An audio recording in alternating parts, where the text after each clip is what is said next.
Yes. Education is elevation. I know what time it is. Hello? Hello? Uh, I don't know what's going on. Hello? Yeah. Yeah, we're still with you. Man. So, yesterday when I told you I was on the FBA head on Twitter, for like 2 or 3 hours. Yeah. So, last night I went to, my cousin's birthday party. Bro, why I get on Twitter and they talking about where you at? I ain't heard from you in 5 hours. I'm calling out an entire movement for 3 hours. I hop on Twitter this morning because I got shit to do. You see what I'm saying? And folks have the nerve to be playing with me and my name, talking about I'm running from somebody. You know what I mean? So right now, I'm actually on live right now as I'm talking to you right now. I'm on StreamYard right now as I speak to you right now. You feel me? As a matter of fact, I'm finna tell you, I got 8 arguments right here. I'm finna go down with you right now.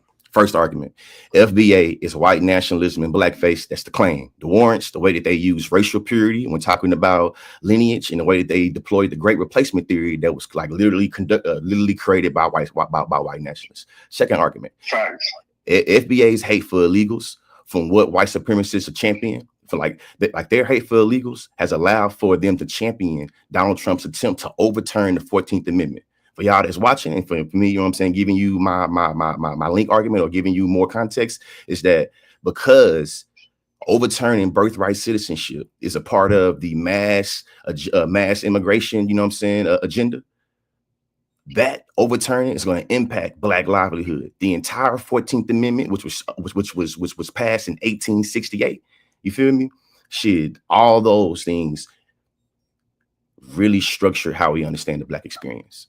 So Donald Trump's administration overturning birthright citizenship will have an impact on, on that. You feel me? Third argument: when Trump says he wants to deport the enemy within and homegrown criminals, that applies to Black people. That applies to Black people. That's my argument. My fourth argument, which is another link argument to the white nationalist argument, when they talk about tether, that is another concept created by white nationalists, i.e. a anchor baby or a tether baby. These are all arguments showing y'all how they are FBA is white nationalism and blackface. Which takes me to my fifth argument. FBA is inconsistent with its delineations of who's FBA versus who's tether. I.e. Malcolm X, they say is, FBA because they feel like he did some good shit. But the random person that has a parent from Grenada on Twitter, they a tether, shut up. You feel me?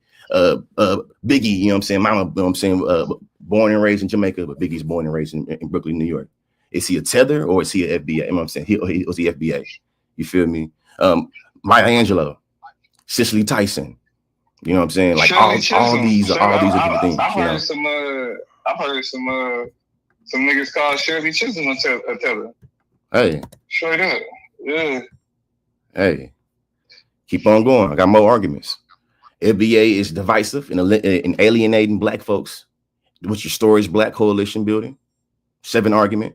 FBA men fight harder against Black immigrants than they fight for Black women reproduction. 8 argument. FBA care more about illegals than they care about children, Black children.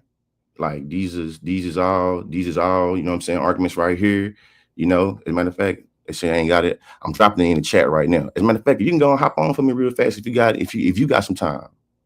Shit, I'm doing some homework right now, bro. Let me finish this and then I'm tapping in with you. Bet. Well, let me get this link to them. Yeah. Let me finish this. I'm not going. Bet. It's like, oh boy. So he just yapping. Here's the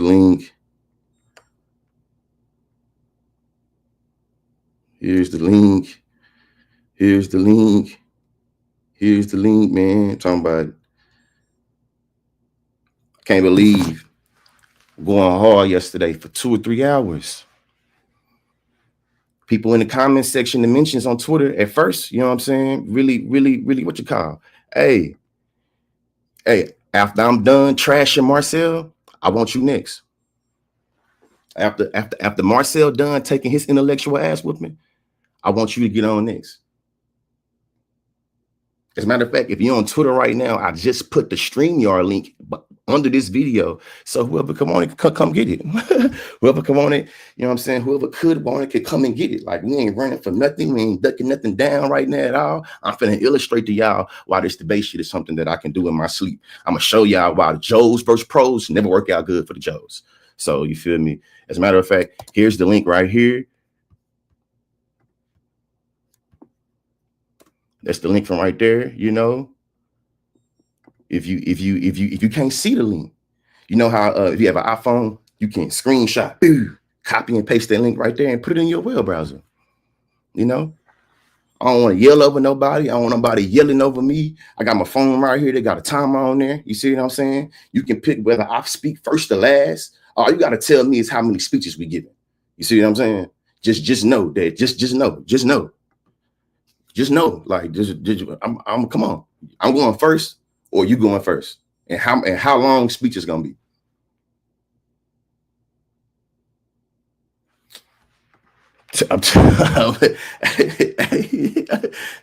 So the same people that's talking about consciously clout chasing, consciously. Hey, listen. People like this that feel this way. It's a reason why you're in my mentions and I'm not in yours. You see what I'm saying? I've been getting views before I ever decided to critique FBA. You feel me? I already had a platform before I started to get on FBA ass. So this little narrative y'all concocted in y'all head that consciously got to use FBA for clicks of views of visibility, that's cap. And as a matter of fact, that's another way I know y'all be being disingenuous. Foundational black, you right here. You can just cut the camera on, cut the mic on, and we can get it going. We ain't gotta do nothing at all. You can cut the camera on, cut the mic on, we can get it going. You feel me? Let me know when you're ready in the chat. Let me know when you're ready in the chat. Man, I'm talking about it.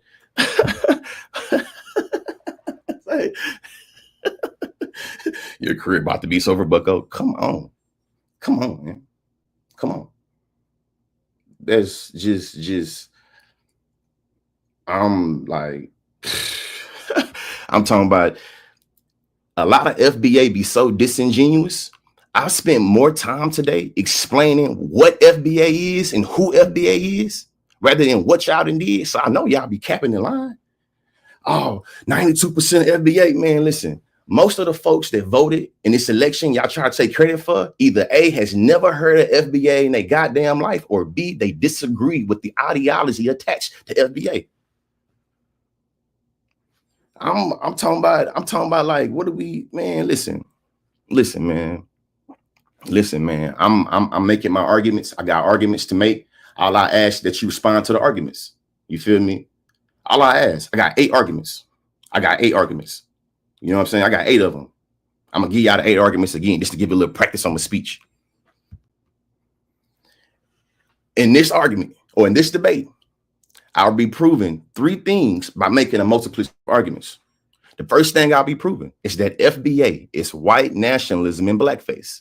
That's my claim. My warrant to this is that the way in which FBA talks about racial purity, the way in which they talk about the lineage, you feel me? That is a tie, and show you how it reflects white nationalism.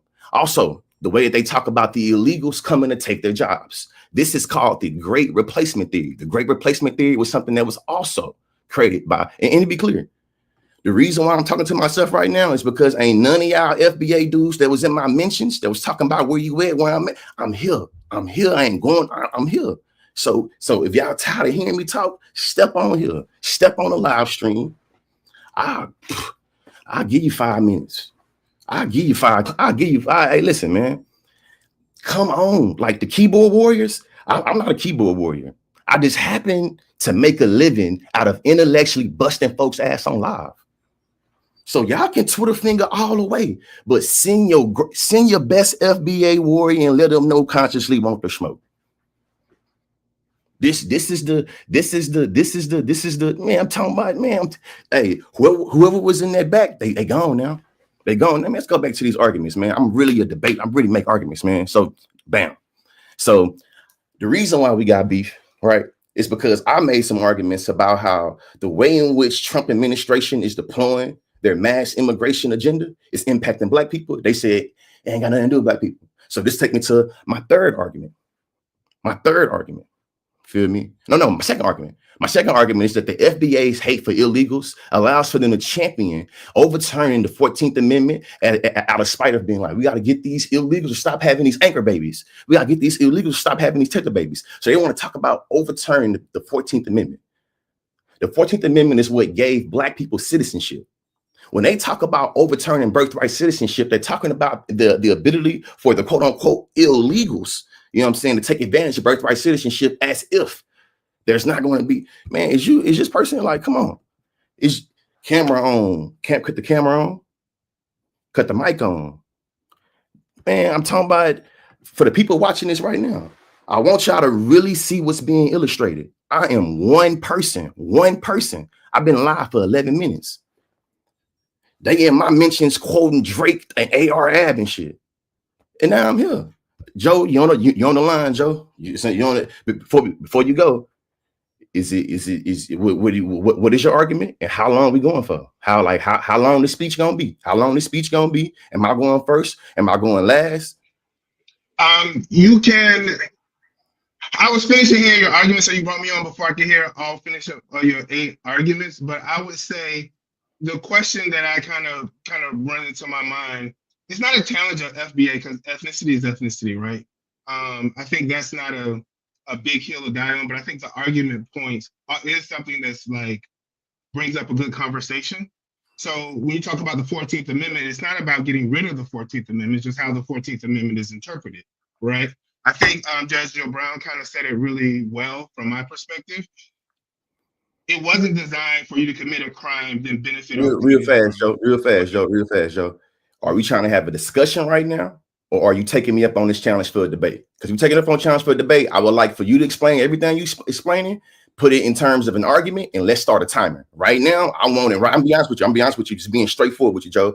Right now, I want the intellectual smoke, and I'm being very adversarial in terms of the arguments I'm making. You see what I'm saying? Okay, so you explain to me what a judge said, you feel me, and your interpretation about what this law says, like that's an argument. So I'm saying right now, you can take it on a debate. You feel me? I will go more in depth with that argument I'm making about the 14th Amendment and about birthright citizenship. But I'm asking you, how long do you want to make the speeches and how many speeches you want to give? That's what I'm talking. I'm talking about having a structured debate. I don't want no yelling over me. I want about yelling over. You see that behind me? Now I'm gonna pop my shit a little bit, Joe. That behind me is a debate all-American, all-American plaque. Right now, I'm trying to illustrate without pulling out trophies. I'm trying to illustrate to all the FBA the reason why I'm a Hall of Fame debater and the reason why I'm a national champion. So I'm just being real with you right now. I don't want no explanations, but I want to argue. I want to debate. I want to debate. Claim, warrant, impact. That's what I'm looking for. Now, okay, 5 minutes, 6 minutes, 4 minutes. How long you want to go? What you want to go? Let's go. You give me the time, and you go first, and then I'll feed off of you, and then I'll come at you from that standpoint. I think that'll work best. Bet. Only 5 minute speech. 5 minute speech. Okay. And in fact, I'm gonna give a 5 minute speech, and I'm gonna give you 3 minutes to question me about my speech. Okay. Then you're gonna get 5 minutes, and I'm gonna question you 3 minutes about your speech. Okay. We're gonna give a last rebuttal. Okay. Then I'm gonna let the people decide on that one, and I'm gonna bring the next person on. Perfect. I'm taking numbers. I'm taking numbers today. That's good. I'm taking numbers today. I'm talking about, hey, consciously brand the names, how I feed my family and pay these bills, and some of y'all didn't play with my name a little bit too much. So we getting it today. All right.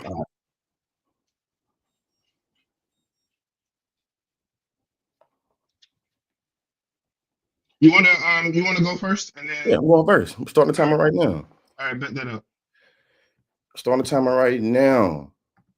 Hey man, in the words of Malcolm X, as long as you think we should get Mississippi straightened out before we get Congo straightened out, you'll never get Mississippi straightened out. This is what Malcolm X said in a speech in 1964. Take me to my first argument. FBA is white nationalism in blackface. The way in which FBA talks about racial purity or talks about lineage in terms of saying that if you were born in America and Black Americans are much that racial purity. The second link to why I'm saying FBA is white nationalism in blackface is the way in which FBA deploys the great replacement theory that says that the illegals is coming into the country to take our jobs. The great replacement theory is something that was uniquely created by white supremacists. My second argument, FBA's hate for illegals is something that allows for white supremacists and even them on Twitter, Facebook, TikTok to champion Donald Trump's attempt to overturn the 14th Amendment. You even see that when Joe started talking, Joe already started trying to explain the way in which the overturnment of the 14th Amendment, and what he said is proving my link argument that they are literally championing overturning or changing the 14th Amendment due for their hate of illegals. That's bad for black folks. The third argument is that Trump says he wants to deport the enemy within. Trump says he wants to start with the homegrown criminals. When he met with the president of El Salvador, he says that we might want to send you some money to build some more prisoners because next we're starting with the enemy within.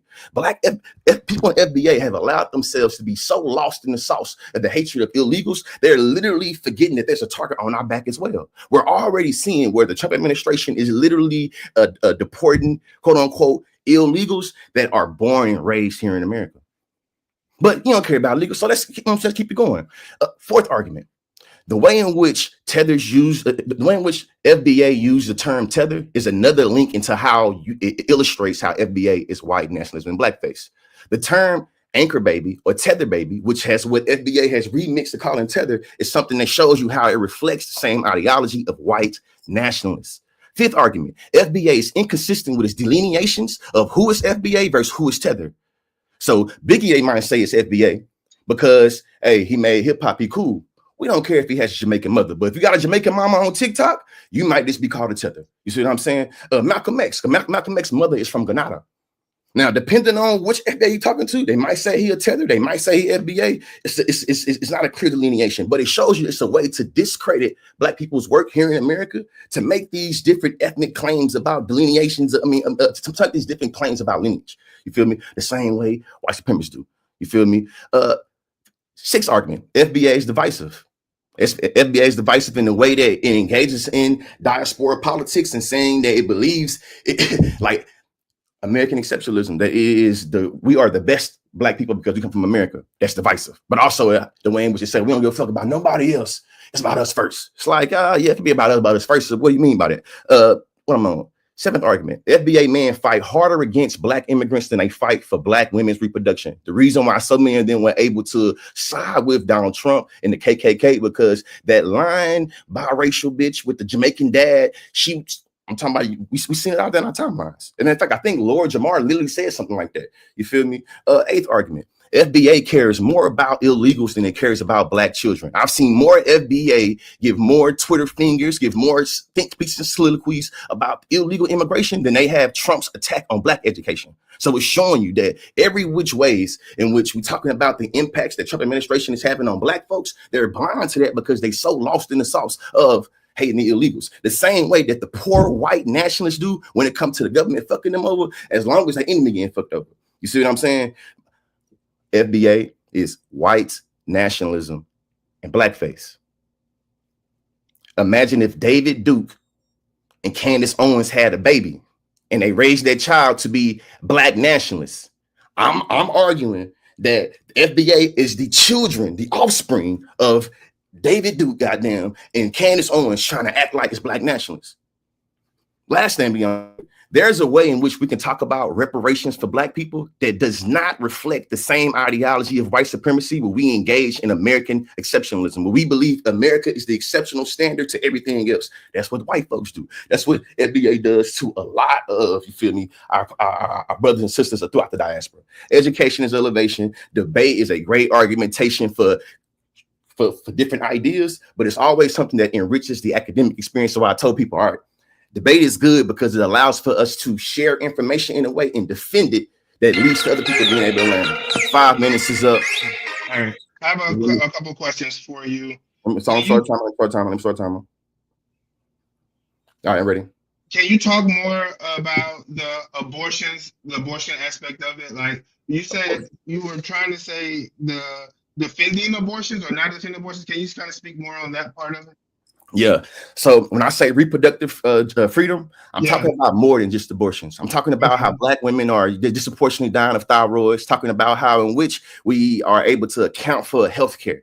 You see what I'm saying? Thinking about how black women die at a higher rate. You see what I'm saying? This is all a part of reproductive freedom. I'm saying that I've seen more FBA men fight against black, you know what I'm saying, immigrants than I've seen them advocate for reproductive freedom. I think it's very interesting that I said reproductive freedom and you boiled that down and reduced it down to abortion. That's something also that the white nationalists do. That's something that the KKK does, that when they hear a word, they go back and refabricate it to what they think they heard. I said reproductive freedom. I'm cool to explain the various ways outside of abortion that reproductive freedom is important to the livelihood of the black community, as well as our ways of being able to actualize our humanity. You feel me?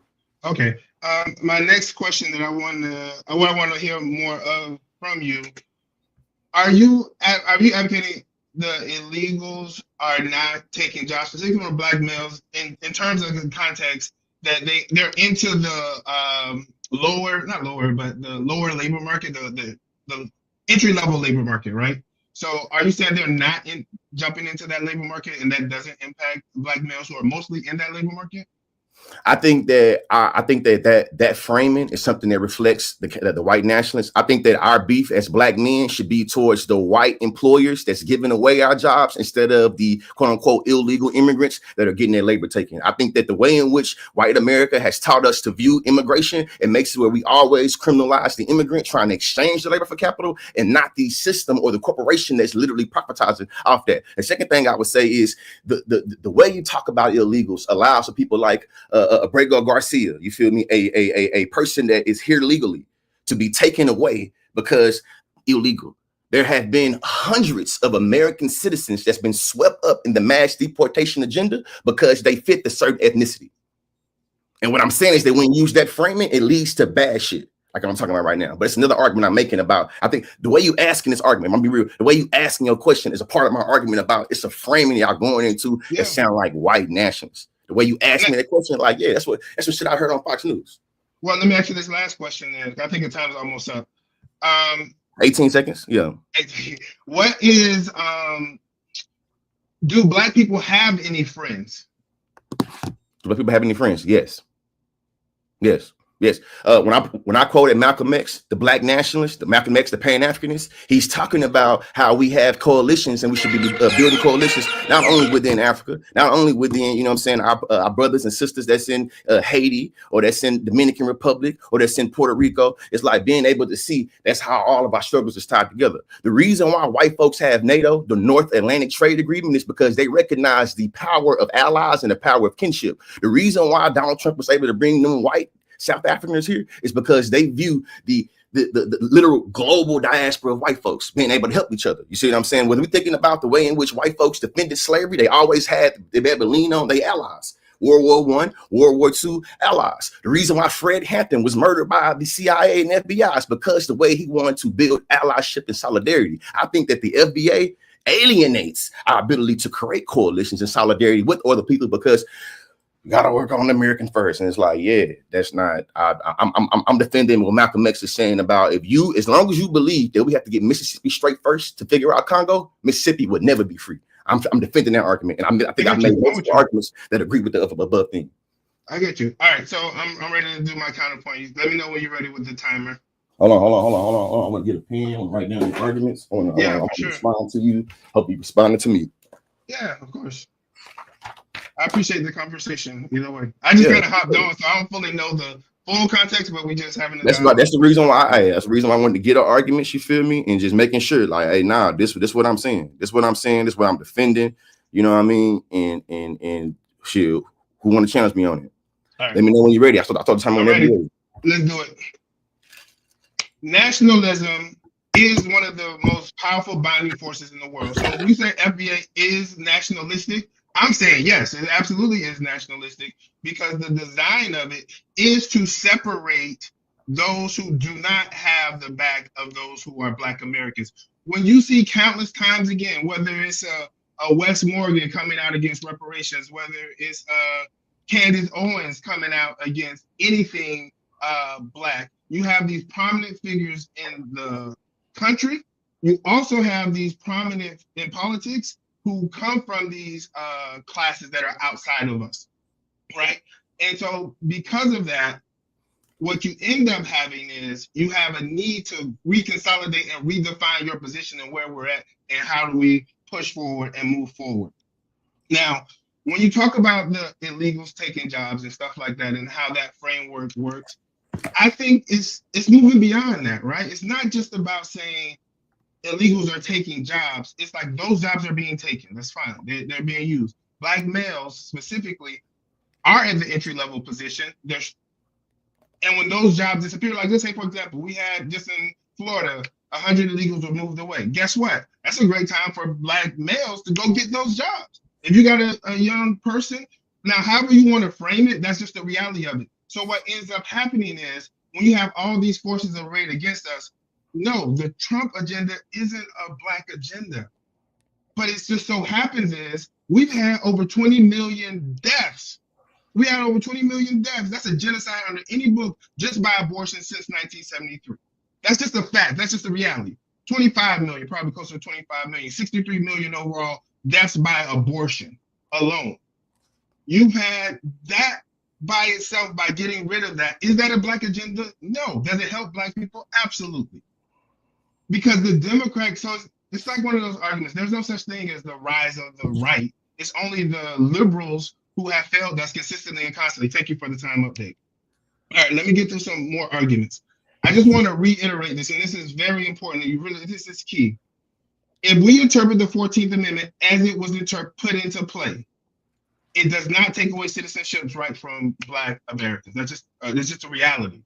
It's not getting rid of. And I keep hearing that argument when people want to get rid of. No, that's wrong. It's just how it is interpreted. And we know for a fact the Constitution is constantly interpreted and reinterpreted.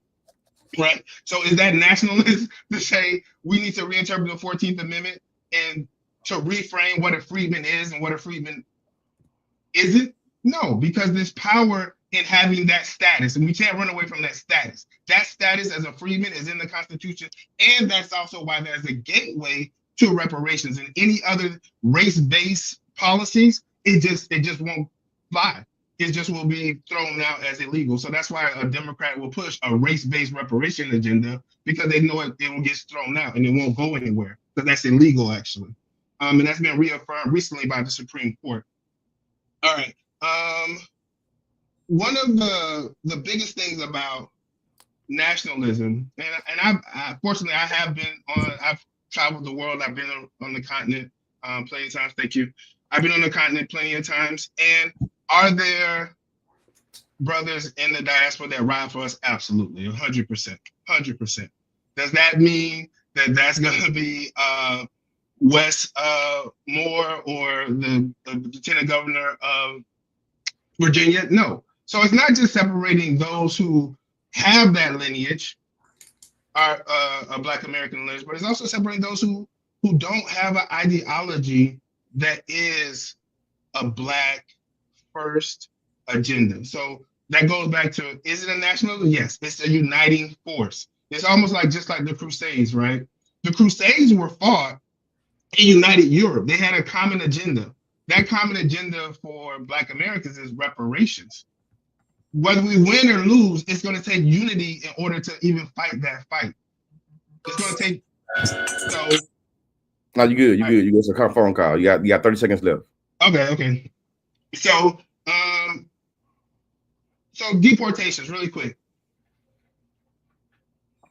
It's not a fear of the deportations, because either way, we have no friends on either side of the argument. Our only victory is in unity. And when you have proven people who are not for us, how can we rely on them anymore? We have to come up with a new strategy. And this strategy didn't come about because of us. It came about because of recognition of what was happening. And I'm ready for your questions. Let me put the time on. You said some interesting things. It's like, well, what do you mean by that? So abortion is genocide? Absolutely. I fully see 20 million deaths under any metric would be considered genocide. 25 million deaths. And any society that allows for that, I would argue, isn't a real society at all. Because you got to remember, Black women make up 13% of the population, but even when they account for 41% of the abortion, right? Joe, follow up question, Joe. Yeah. Do you know the policies right now that impact how Black women give birth? No, go ahead. You don't. No. I don't know what you mean specifically. You know what I mean? I'm trying to ask a question. Can you name any specific current law that impacts how Black women give birth? If abortion is genocide, do you have any energy for policies around how Black women give birth? I have energy for policies, but I don't have any specific policies on the top of my head. So no, go ahead. Okay. But I will say this, if I could just add this, I always say this. It's just like a study that came out. The mortality rate for a Black doctor is generally their mortality rate. But if you have a mortality rate for a white doctor, it depends on the race, right? Same thing with educators. So go ahead. Follow up question. Yeah. I want to be clear. You do understand my argument is not nationalism is bad. You understand that, right? It's white nationalism. Yeah, you're saying it's white nationalism. Yes. I'm naming that it is nationalism. You understand that I'm making an argument that says that the way you're talking about nationalism is white nationalism. What arguments in your last speech do you have? Do I need to make sure I answer? Where you responding to me saying you're a white nationalist and you say, no, I'm not. Here's the reason. What is the reason I respond to that in my speech? White nationalism has a white ideology of a white first ideology, right? This isn't a white first ideology. This isn't attacking this isn't naming anything for white. This is saying this specific group of people have an ideology that's not rooted in white nationalism. It's usually self-preservation for the sake of this group that is being ostracized. Yeah, I don't need the rest of my we good. I'm good on this cross sex. I don't need the rest of that 30 seconds. I'm ready to start my last 5-minute speech right here. Yes, I see out in the live stream, in the comments. I'm not like consciously pop that shit on consciously's platform. So if you want to come with consciously, come over here. I'm not going to no Twitter space. You feel me? I'm come right here in 4K. You feel me? I'll come right here. This for people right here that's watching. Come right here. I'll reshare the link, but I don't want to hear nothing about I was ducking nobody. The Marcel person ain't nowhere to be found. I'm sure by this point, I've been live for 32 minutes. I'm sure y'all done tagged him and mentioned him. He ain't nowhere to be found. Let the record show that. I'm gonna get his last speech. But while I'm giving this last speech, can y'all please let Marcel and whatever intellectual FBA debaters you have, let them know that consciously is summoning them. Tariq Nasheed, Lar Jamar, the Twitter person with 30,000 followers, Twitter person with 30 followers. Let them know consciously sitting here on this live, and I got time today. I got the same arguments I'm gonna be going all back and forth on. I'll start my speech though, man.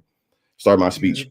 Right now, I wanted to, for everybody that's watching, when I made the overall arching argument about how FBA is white nationalism and blackface, listen to the way he talked about genocide. The speaking point that he gets that from about abortion, that literally comes from white nationalists hijacking abolitionist movements and literally correlating abortion to slavery.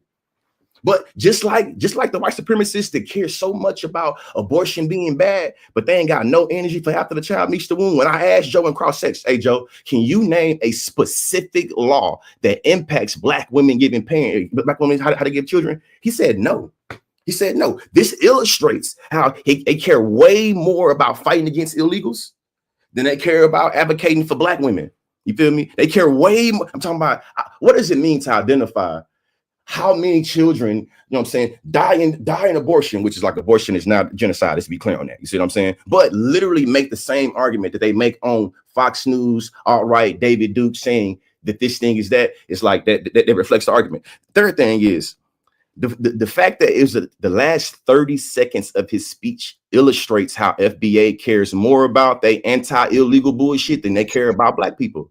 It took him the last 30 seconds of his speech, 4.5 minutes, to start talking about Donald Trump saying he wanted to deport the enemy within and deport starting with the homegrown criminals. When Donald Trump says he wants to deport homegrown criminals, aren't black people 5-6 times more likely of finding ourselves convicted of crime, which means we are more likely to be criminalized? So when he says he's going to deport the enemy within, how come y'all being so lost in the sauce of anti-illegal immigration propaganda that y'all don't see? Hey, man, we are black people. We are already disproportionately impacted by everything. So when he started talking about overturning the 14th Amendment, and also too into that, how much time I got left? 3 minutes. His response to me talking about how Trump administration is trying to overturn birthright citizenship is non-responsive to how I'm saying it's going to impact the Black experience. Donald Trump and the administration has been lying through their goddamn teeth from the campaign all the way through now. So if anybody in FBA is being disingenuous and believes that we should take the Trump administration's words from what they said, you are being gullible. The Trump administration has lied so much about the way in which they're going to pass laws and this. And then also this right here. To people like Nick that wants to claim how FBA voted for Kamala Harris, I seen more people in FBA, I seen more people of FBA talking shit about Kamala Harris being a tether and saying, hey, what's Ricky Sheet say? Man, this Trump guy kind of growing on me. What are you gonna do with the illegals? So this is what I want to say right here. In my big audience, people like Nick, y'all being disingenuous, right? This right here, disingenuous. I'll spend more time today explaining who FBA is and people telling me that they don't know who y'all is, or people saying they disagree with y'all. So the idea that you can account for 89% of FBA voted for Kamala is like, I don't know what that means. I know that majority of people that I talk to that's politically astute, that gets involved in politics and goes to the polls, they either A, ain't never heard of FBA ever, or B, they disagree with FBA. So making claims like this is not only empirically false, it's an argument made in bad faith. The way that the FBA talks about the illegals, I'm talking about if you close your eyes or you just read it and they took the name away, it sounds like the same thing they say on Fox News. As Black people, we should always think about ourselves. You should always say to yourself, am I saying something that the Ku Klux Klan is saying? And how do I feel about repeating the same type of sentiments that the Ku Klux Klan stands for? What does it mean for Black people to align themselves with political stances the same thing as the Confederate flag toters? How is that pro-Black? My argument is not Black nationalism is good. Malcolm X is a Black nationalist that also, you know what I'm saying, believed in building kinship. Huey P. Newton was also a Black nationalist that believed that we should think globally and act locally. Huey P. Newton was somebody that, if Huey P. Newton was alive, the FBA would tell that nigga to shut up. You care too much about these tethers. You care too much about these Palestinians. You care too much about these immigrants. Focus on yourself. I think that Joe is not probably the best debater to represent FBA. Respectfully, you've been washed. This like, I don't like this when you get your response rebuttal. So maybe in a rebuttal you come back. But right here, you missed so many different arguments. You feel me? Like you didn't. It was so many arguments that you didn't respond to.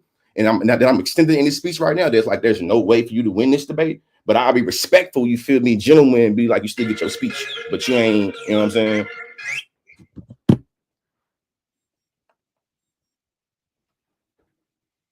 All right. I heard what you're saying, and it's like I said, there's many different ways you can go about this thing. And I want to just go back with the idea of white nationalism. And is FBA white nationalism? Absolutely not. Is it a form of ethnic nationalism? Absolutely. And there's a lot of things and there's a lot of places for Black Americans to build each other up in this Black experience that we have here. So no, we're not skipping over. We have no friends. Full stop. Donald Trump isn't a friend. But if he has a policy that benefits us, so what? It's real and it's there, and it'd be silly to ignore it. No, FBA's probably people didn't know the term FBA and didn't vote for Kamala Harris. But what I would say, there were many people who did not vote for her. And the reality is, Black males dropped to what, 78%? And that's huge. That's huge because it's never been that low that Black people didn't vote for a Democratic presidential candidate. Black women went down to 92%. That's huge, right? So you don't have any friends, but we do have interests. If your interests align, your interests align. So what? So what? 20 million people flooding into the country calls for a response. That's just the reality of it. You just got in California where they're giving free Medicaid to illegals that are coming in. Illegals don't have to have driver's license. All of that created a response. In Chicago, That created a response where they were getting housing in Chicago, in New York. That created a response. So is it wrong for it to have that response? Absolutely not. Is it wrong when you talk about the Black woman? Because you did bring up that point, and I do hear that.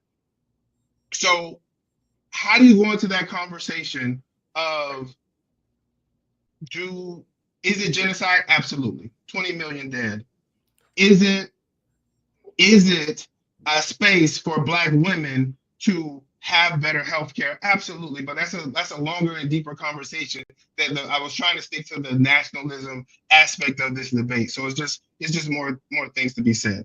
So white nationalism is a belief in white superiority. Black American ideology is an ism that is sweeping the globe.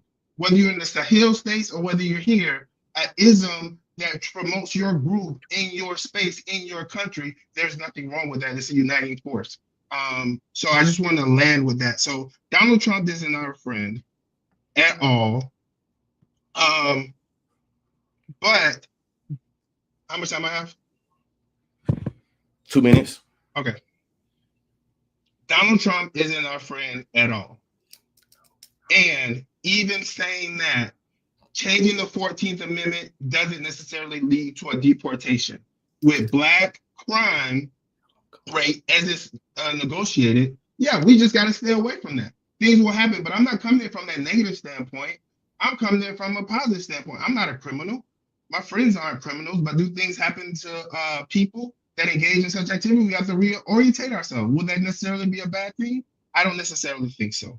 I don't think so. I believe more of us than to focus on those things in terms of from a negative standpoint. So I want to land on that part. Many people want to skip over how we are in our own country from people that look like us are actively against us, and to not speak out against that. And to not speak out against that isn't the right thing to do. We have to stand up for each other. We have to speak out for each other. We have to support each other. Right? One of the things for me, I've been around the world. I've been to Europe. I've been to Africa. I've been to Asia. I've been to the Caribbean, developing relationships with people. But those people on the continent, those people in the Caribbean, those aren't the people that are coming here. Those aren't the people that are given power by the Democratic Party, by those in positions, and we have to fight against the system as a whole. So we put one in, we put the other in, we still come to the same place unless we band together, stick together for our own purpose and our own goals. I think I'll land right there. And respectfully, I do appreciate the space and the conversation, and I'll leave it there. Appreciate you, man. Appreciate you. Thank you, consciously. Good luck. Definitely, man. Shout out to you, man. Hey, this is the link right here. This is the link right here. Let Marcel know. You tell him, Solo. You do me a favor and tell him, Solo. Solo, do me a favor right now. Go at Marcel and copy and paste this link and tell him consciously waiting. Any more of you flunkies want to get up here and get your ass busted? I got time for that too. But he's talking about it's ethnicity, but it's a nationalist group. A lot of y'all don't understand the difference between race, ethnicity, and nationality, but it is what it is. But I ain't ducking nothing. Third Coast Royalty, shake your head yes or no. Are you Marcel? You're not Marcel. Man, where Marcel at? No, real fact is this. Where Marcel at? Where Marcel at? Where Marcel at? You the individual, you feel me? That set it up. I'm here. So you feel me? And I see you, Third Coast Royalty. I'm finna pull you up. I'm just waiting to give me a little bit more time because now I've been live for 45 minutes. Marcel was in my Twitter message just a minute ago. It's the same 8 arguments I got. Anybody talking about some fallacies, some red herring, some whatever, come step to me and I'm gonna show you what a red herring look like. Let's get it.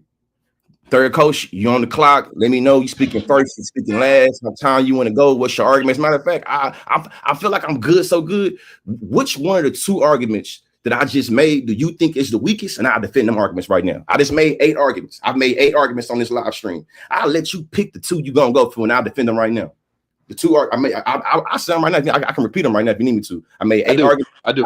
Any one of the 8. The first argument, FBA is white nationalism and blackface. The way in which y'all talk about racial purity and great replacement reflects the white supremacist, white nationalists. The second argument, FBA hate for illegals allows for y'all to usher in Trump's attempt to overturn the 14th Amendment. The 14th Amendment is directly tied to birthright citizenship that gave black people the right to be citizens in this country. The third argument, the way that Trump talks about wanting to deport the enemy within, deport homegrown criminals. Black people are, I think, 5 to 6 times more likely to find themselves criminal. So when he talks about deporting the enemy within, and we talk about how 92% of black folks, you know what I'm saying, voted against him, why don't we as niggas think that his mass immigration, mass deportation agenda is going to impact us? It's not, because we don't have to worry about. I worry about we are born citizens of this country. You can get whenever, you know what I'm saying. That's one of the questions. That's one of the arguments we'll take up. I'm assuming. Hold on, real fast.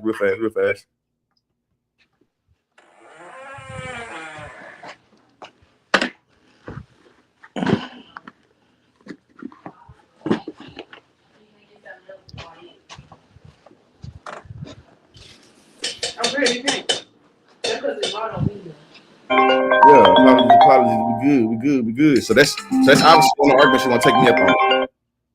That's obviously what I'm saying. So I say too. So that's one of the arguments taking me up on the 14th Amendment. That's cool. Okay, the fourth argument I made, you feel me, is about tether. The conversation about tethers. That is something as a concept that was created by white nationalists around being an anchor baby or a tether baby when they say illegals take advantage of the 14th Amendment. And I'm saying that also shows how y'all are white supremacists and blackface. Y'all repeat the white supremacist speaking points and y'all make it sound some pro-black shit. It ain't.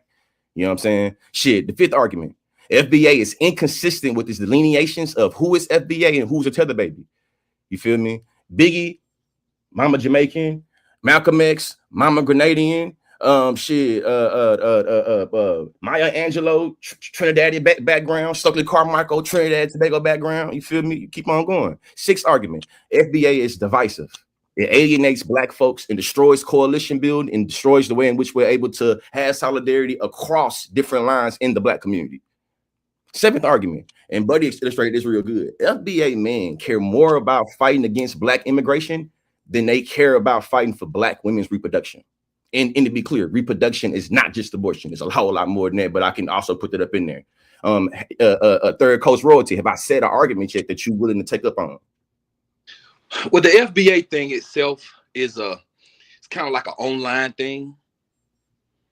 But some of the arguments that you're making are not really, stuff you can really debate, because like I said, black folks don't have to worry about birthright citizenship because we were born in this country. Our family don't go back to Africa. Most of us don't have Africans in our lineage. You can go back to the 1700s, 1600s, and you may not have not one ancestor that's from Africa. All right, so that means you're 100% American. So right now, so we can make it where nobody's talking over nobody yelling over nobody. Are you going to take me up on this 5-minute speech, back-to-back speech argument? You defend them? No doubt. You want to speak first, or you want to go? You want me to go first, or you go first? Who going first? Me or you? You go first. Me. Yeah. Of course. Let's get it. Let me just starting the timer right now, man. Education is elevation right now. This is probably like my 3rd FBA blunt I'm about to smoke today. You see what I'm saying? The Dred Scott decision is something that literally had a landmark impact on how courts ruled that African Americans were seen as citizens or not being seen as citizens. Well, it's important to talk about that 7-2 rule of the the Supreme Court. They ruled and said that the word citizen was not intended to or to apply forward to the word to black people or anybody of African descent, keyword of African descent. But we're going to get to that part later on. It's important to talk about how citizenship in this country, the birthright citizenship, is an amendment that overturned the Dred Scott decision. The Dred Scott decision set a precedent to say that no black person in America is a citizen or is a birth citizen is because we're not human in property. The word citizen is not intended for us. The 14th Amendment that passed in 1868, that amendment literally went and overturned the way in which the word citizen is inscribed on the black people. Now, take this here. Y'all keep on believing this white man that's been lying to y'all about 2025, lying to y'all about Heritage Foundation, lying to y'all about the Epstein files, is telling y'all the truth about how he is going to overturn the 14th Amendment. If you type in right now and go to Google News and you type in 14th Amendment, birthright citizenship, you're going to see currently, this administration is currently right now, while y'all talk about hating niggas, I mean, hating illegals and shit, it's currently talking about overturning birthright citizenship. Now, y'all keep on, it don't apply, it's don't play to us. So the 14th Amendment is also about how, quote unquote, illegals also have their children. If you're born on American soil, you are a naturalized citizen. If they're trying to overturn the notion of naturalized citizenship for them, it's definitely going to impact us. You know what I'm saying? It's definitely going to impact us. The last thing, you feel me? And this staying with the same argument right here. The way y'all talk about illegals, it reflects the same speaking points of Fox News. Niggas been living in proximity to quote unquote immigrant populations for our entirety of being in America, whether we was on a plantation or now, and all of a sudden we adopting the way in which we relate to this community through white people. I'm born and raised in Bryan, Texas. I've always been around undocumented people. I've always been in community with Mexicans. So the fact that now we have individuals that's completely adopting an ideology of white supremacists that say, yeah, the Mexicans taking our jobs. We're saying this. How come y'all don't put the smoke with the employers? My argument, the way y'all view illegals taking jobs, I think that it allows for the system to scapegoat illegals instead of making the system take accountability for how it's fucked over niggas. They already have inadequate education before, quote unquote, illegal started coming over here. Black people are already being criminalized and already having our labor, you know what I'm saying, devalue before illegals coming over here. The way y'all talk about illegals, it allows for us to never get into these system inequities and always talk about the individual immigrants. It's crazy to me that an individual, that a corporation can take illegal labor and not be criminalized at all, not be seen as an accessory to crime, and niggas go with it. We got a whole bunch of family members right now locked up for being an accessory to crime. But for some reason, corporations and systems and jobs get away from being criminalized and being accessories, and y'all going for this? Crazy, man. And then this part right here. Last dude really told me that abortion is genocide. Last debate, but I don't think Buddy finna have any good arguments anyway. He don't, you know what I'm saying? But you know, I got a minute left. In closing, you know what I'm saying? In closing, right? The way that y'all talk about anchor babies and tethers, and the way we talk about taking jobs, all reflects white nationalist speaking points. And it's the reason why I think the FBA doesn't really have many original thoughts. It's really just shit that y'all take from white folks and spraying blackface. I don't need the rest of my time. I'm ready to get busy. Looking forward to responding to your arguments. I don't think you probably gonna respond to many of mine because so far FBA has not been good at point for point refutation and being able to respond to arguments. You know, I only made 2 arguments though. You feel me? 2 big arguments you got to respond to. FBA is white nationalism and blackface, and y'all are being hoodwinked and bamboozled and championing to overturn the 14th Amendment. Education is elevation. You feel me? It's a factory. I'm gonna show y'all today better than I can tell y'all. Let's get it.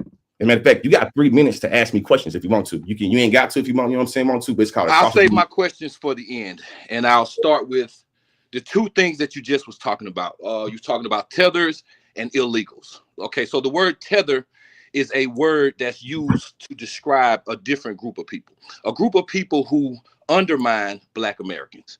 So if you're not doing anything to undermine Black Americans, you would not be considered a tether. You have to be doing something to undermine the Black Americans, like how Fat Joe was trying to undermine hip hop by saying it was started in Jamaica, shit like that.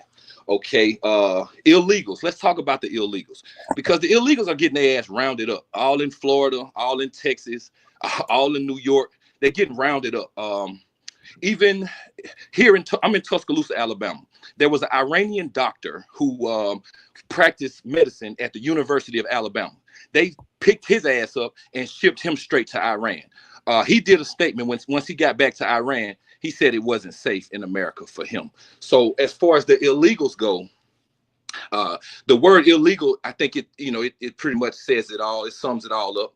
The person is illegal. So if you're illegal and you're undocumented, you need to, go back to your own country. You get deported. That's just the way the law goes. And I'll get to the 14th Amendment later.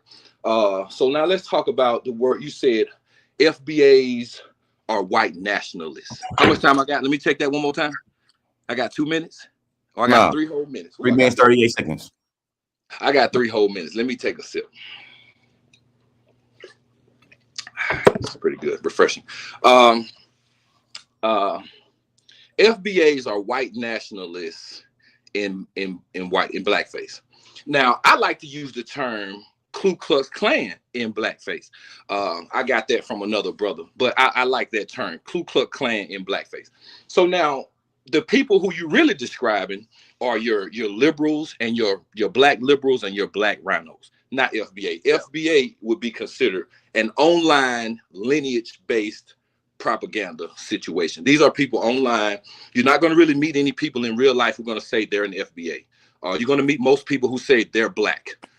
That's just off the top of my head. So this white nationalist shit, that's just something you're building that up. You know what I'm saying? You're trying to put that together, but you can't put it together like that because it doesn't associate with each other.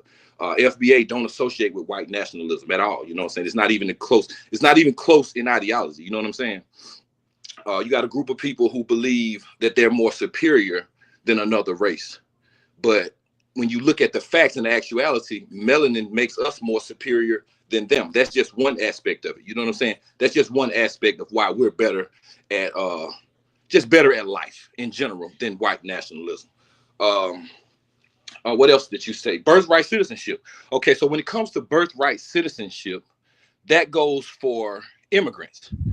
See, immigrants are trying to get citizenship. See, when you're born here, you're undeportable. See, like me, they can't deport me. No matter what they do, they can go back as far as they would like. I'm undeportable. I can't go nowhere. My grandmama from here, her grandmama from here, and her grandmama from here. Not one of my ancestors are from Africa. So it's not a situation of, do I have birthright citizenship? I am a citizen of America. This is my country. This is my land. We built this land from scratch. There was nothing here before my people built it up. You know what I'm saying?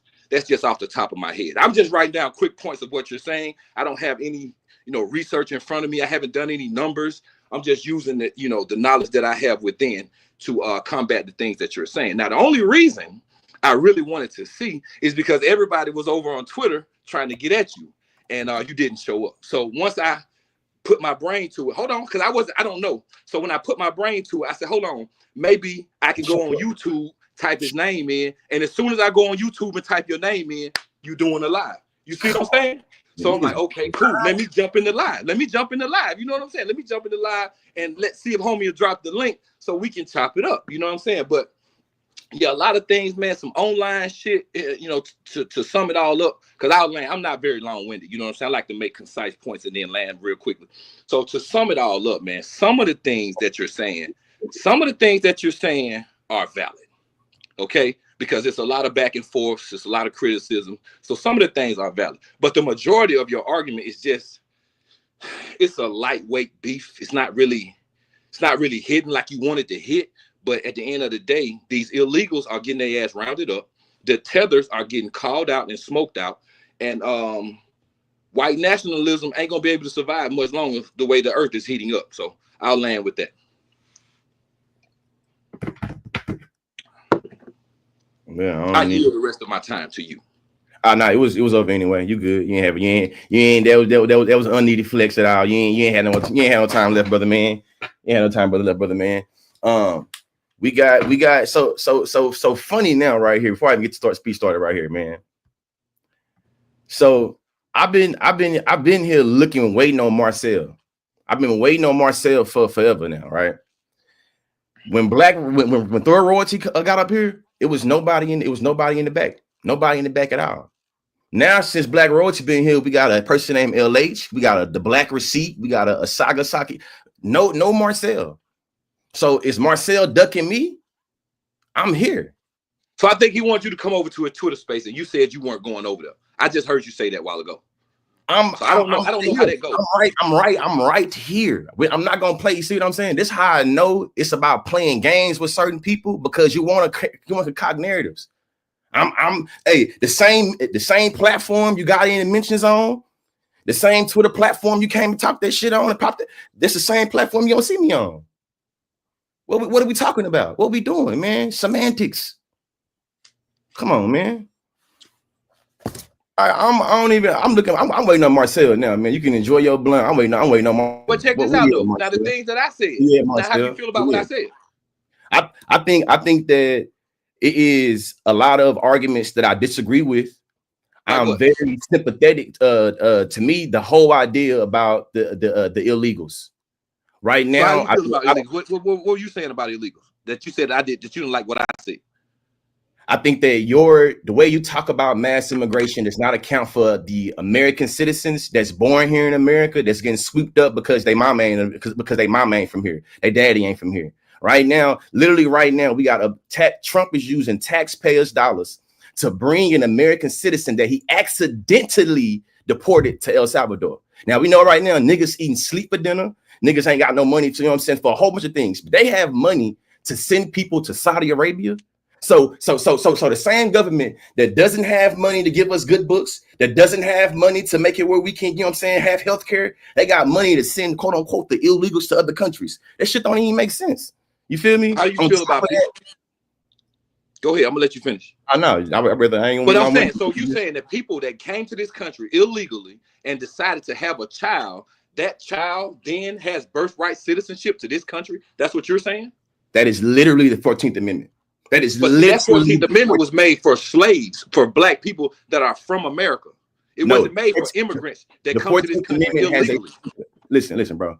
The 14th Amendment has a particular language. Within that 14th Amendment, it explicitly talks about illegals having children, quote unquote. It literally talks about that. So right now, being able to try to go back and reconfigure what that law is, that's what white folks do. Oh, this law is benefiting a different racial group that I think it shouldn't benefit. So I'm gonna fuck up the whole law. Yeah, that's what white folks do. But the law hasn't changed technically. They're trying to change it. That's what I'm saying. You see my argument? They're trying to change it. That's my argument. My argument is that they're trying to change it. I don't think they're going to be able to change it. Pretty much all of that stuff in the Constitution is kind of ironclad. If you notice, what has changed in the last 70 years or the last 100 years in the Constitution? Let's see. Let's go with the 20th Amendment. Like really, every single amendment is an amendment. Like literally, the definition of an amendment is when you change something. The Constitution itself is so bankrupt that we've had over 20 amendments. Over 20 amendments. Right now, you're talking about right now in 2025, they're talking about overturning an amendment that was passed in 1868. The 14th Amendment was passed in 1868. Your question, name a law in the last 25 years. They are currently right now trying to overturn that law right now. They trying, but nobody's gonna vote on it.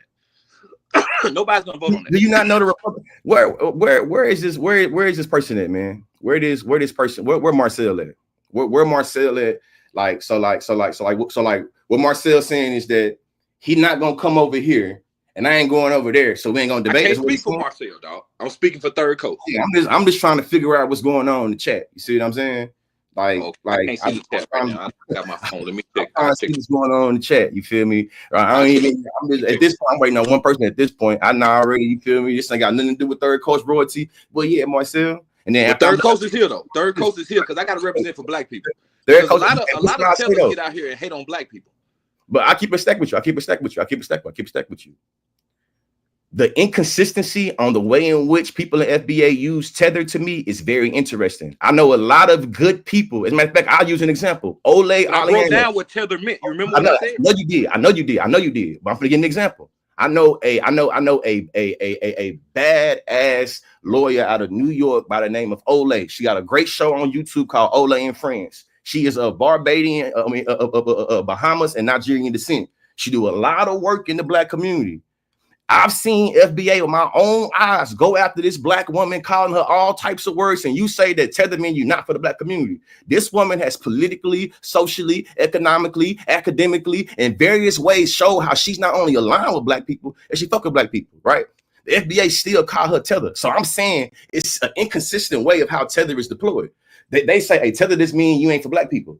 Hey, tethered, regardless what you mean that if FBA is a group that's only online, I don't even know what we're talking about. I do there like, you go. I was just about to say group, that. like what we You talking beat me about? to it. You feel me? Like, what are we even talking about? You know what I'm saying? It's only it. online group. Come on, man. I do real work in the Black community throughout this country, environment. You feel me? Reproduction, education, criminal justice. Like I do this work though. You feel me? So for me, it's now thinking like, so it's a fringe group online that is taking speaking points like the Great Replacement Theory. You know, the Great Replacement Theory is something that's made by white supremacists. Like literally the Great Replacement Theory, they say the illegals coming in, that shit made by white supremacists, bro. Like I'm talking about literally that whole idea. You feel me? It's just even it's just like indigenous people. It's like indigenous people was here already. They had very affluent civilizations. You feel me? The Iroquois even had their own government. The idea that Black people created something on top of nothing, that's also a white nationalist idea. But they will be calling indigenous erasure. It erases the people that was here to say it's like it's a different way. So I got this right here, but I'm really just waiting on Marcel. I'm really waiting on Marcel. I ain't want to hear nothing about nothing. Like just right now, it's like where you at, Marcel? But appreciate the third coach. You know what I'm saying? Definitely. At this point, I'm really waiting on Marcel. I don't want to hear nothing else. You feel me? Like, man, what? Hey, what the Healy? Can you come get the smoke? Can you come get the smoke then while we waiting? You know what I'm saying? Like, where is it? I'm just waiting on Marcel. But hey, but shout out to bro right here though. Cause bro, hold on, real fast, bro. Hold on, my bad. Hold on. Shout out to him right here. Gone. Shout out third coach Royalty though. Shout out third coach Royalty. He called it right out. You feel me? You ain't gonna really meet somebody in real life 9 times out of 10 that say they FBA. Now I know when I'm traveling, it'd be like, consciously, I'm FBA. All right, nigga. But what he said was, hey, this is an online group. It's an online group that take different ideas, you see what I'm saying, and throw them at the wall. It's an online group. Rain. Is you Marcel or Rain? Are you Marcel?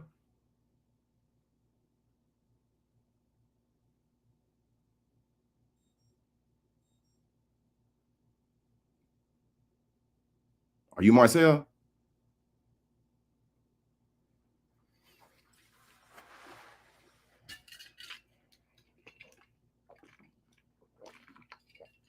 Oh, I can't hear nothing you saying.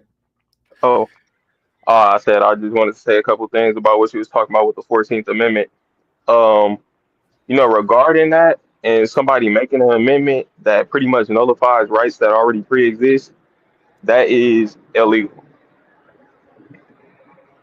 So, and how it's illegal? Because you got the supremacy clause in the U.S. Constitution, which is Article 4.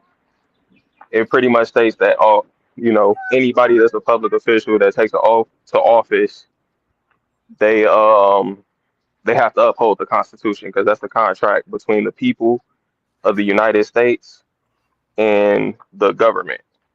And anybody that's trying to nullify that is committing treason. So that's one little critique I wanted to put in there about your argument.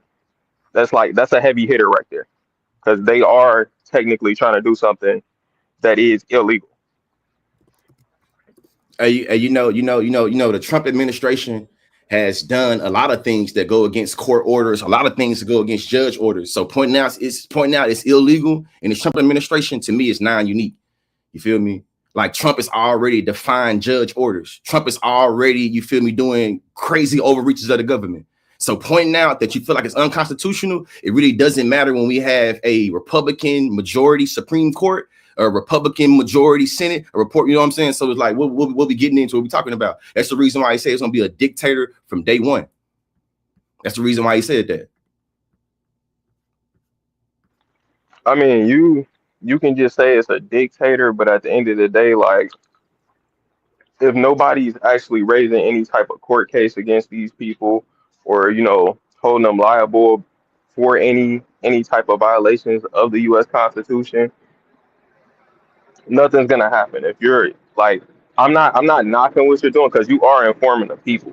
You know what I'm saying? You come in with like crucial paperwork. Like that shit is I'm gonna read to you right here what it say right here. Cause I think that the historical context in a way that it's implicated within the law, I feel like a lot of us ain't really just paying attention to it. You know what I'm saying? It's like, all right, I'm gonna read it right here. On March 6, 1857, the United States Supreme Court ruled the Dred Scott decision in a 7-2 decision that fills over 200 pages. In this decision, they said that let's see. Taney began the court opinion and said that he saw the court issue whether black people could be processed federal citizenship under the U.S. Constitution. I'm gonna repeat that. Taney, Supreme Court Taney, opinion is whether the court issue is whether black people could process federal citizenship under the U.S. Constitution. The simple question is, can a Negro whose ancestors were imported into this country and sold as slaves to become a member of political community formed into the existence of the Constitution? They said no. They said that it asked the question. So such entitled of all rights, just immunities and guarantees is it should be the instrument of a citizen that's given to the people that came in here as property, who was sold as slaves. Their ancestors came in as this. The answer, the court ruled they could not. Is held that black people could not be U.S. citizens, and therefore a lawsuit to which they said that Dred Scott was trying to sue for his freedom. The court said, nigga, that the ability to sue is something that a citizen right has. You don't have any privileges, any rights of a citizen because you're not a citizen. The 14th Amendment pointing out that the Constitution changed because the Constitution was fucked up, right? They made that amendment. This amendment, you feel me, right now is being debated right now in the courts to be overturned. So somehow black people care so much about saying fuck the immigrants that you're you ignoring the way these folks talking about overturning laws that gave our ancestors and gave us precedent to citizenship. Yeah, that's I ain't with it. I ain't with it. I mean, hey, I'm gonna be honest with you. That's a valid argument. I'm just making arguments, but I'm just peeping the stack. I'm not trying to be nefarious. I'm not trying to be deceptive. I have strong arguments that anybody can take on. What the hell? You've been in the comment section scraping for my attention for a long time, but I ain't seen you hit that live link yet. Is you gonna continue to be a Twitter warrior, or is you gonna step on this live stream and get your ass busted too? Or is you gonna continue to be a cheerleader for Marcel? It don't make no difference to me. Are you talking about me? No, I ain't talking. No, we ain't talking about you. You know what I'm saying? We ain't talking about you at all. I'm talking about Marcel. Hey, Ebony, we could debate as well. Fear mongering. I think that maybe would have made sense if you said it maybe like 9 months ago. But now that we staring down the barrel of fascism, Donald Trump created a bounty list of federal employees that was tied to DEI. Ebony, do you know how many black women was on that list? A lot. That's fear mongering. When Donald Trump says he wants to start to deport the enemy from within, is that a truth or is that fear mongering? When Donald Trump says he wants to deport the homegrown criminals, is that truth or is that fear mongering? I want to know. When Donald Trump passed Project 2025 and he had mass deportation and giving police officers, immunity, stripping away education. If I acknowledge all the things that Donald Trump said he was going to do and he did it, is that fear mongering or am I being real with you? Which one? Which one is it? So if I'm acknowledging that American citizens is being currently deported, is that fear mongering or is that being real? Or can you be real and fear monger at the same time? Am I lying though? No. I'm waiting on the link. The link being dropped again. You know what I'm saying? The link being dropped again. As a matter of fact, I'm gonna put the link on the screen. Let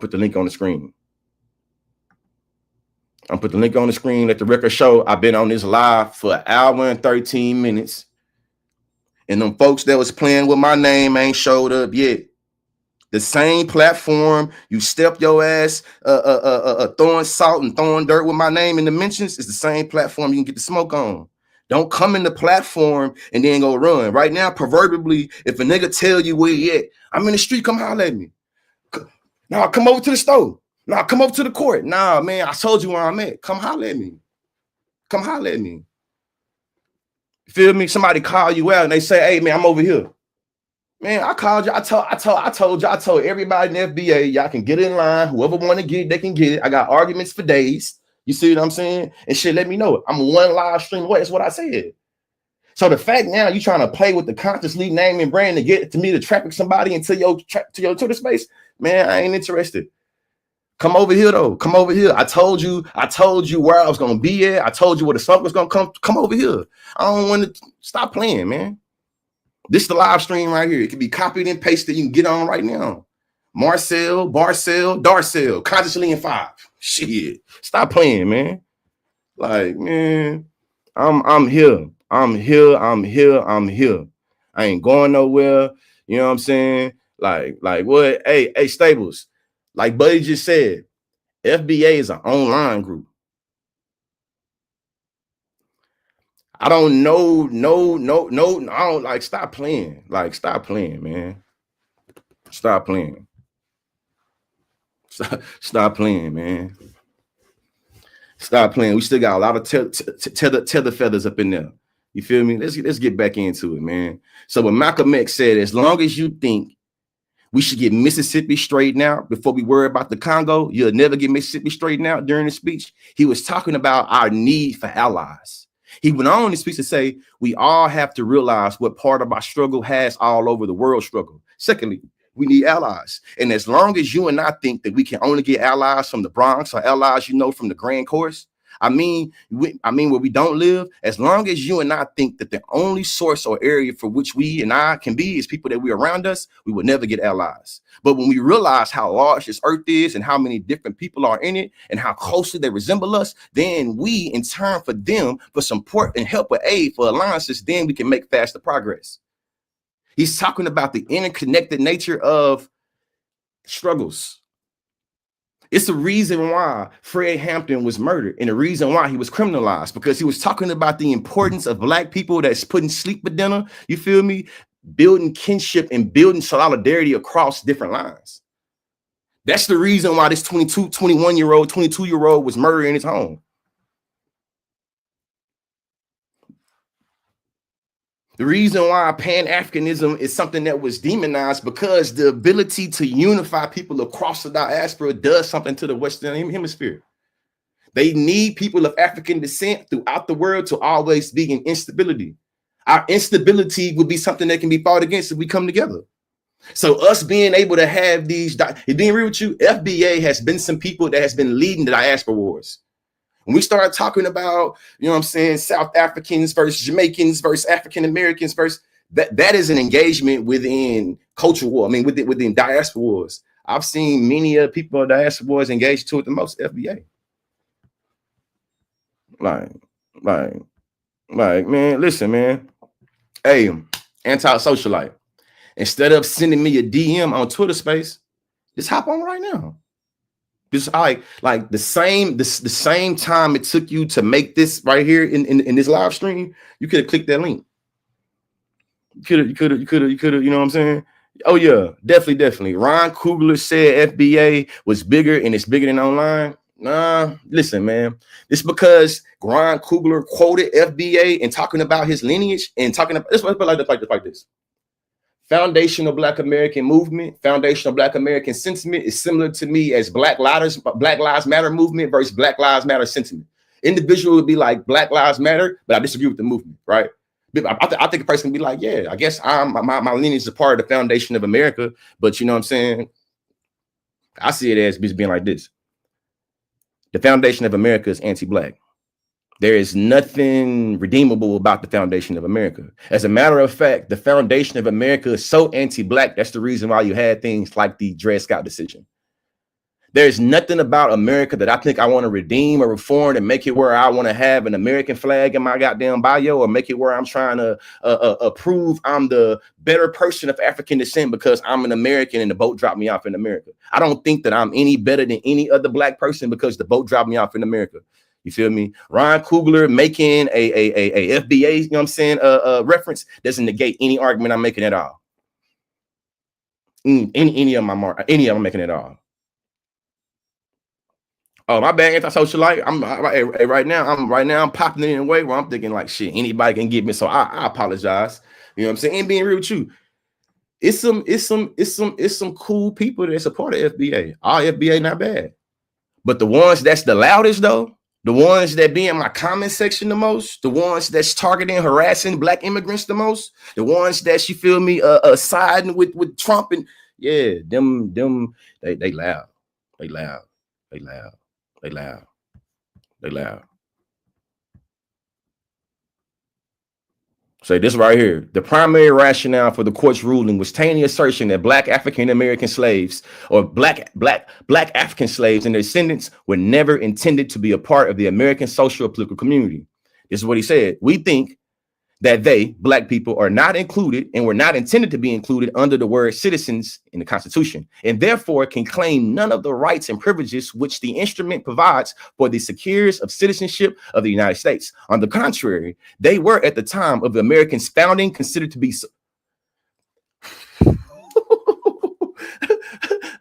think about foundation.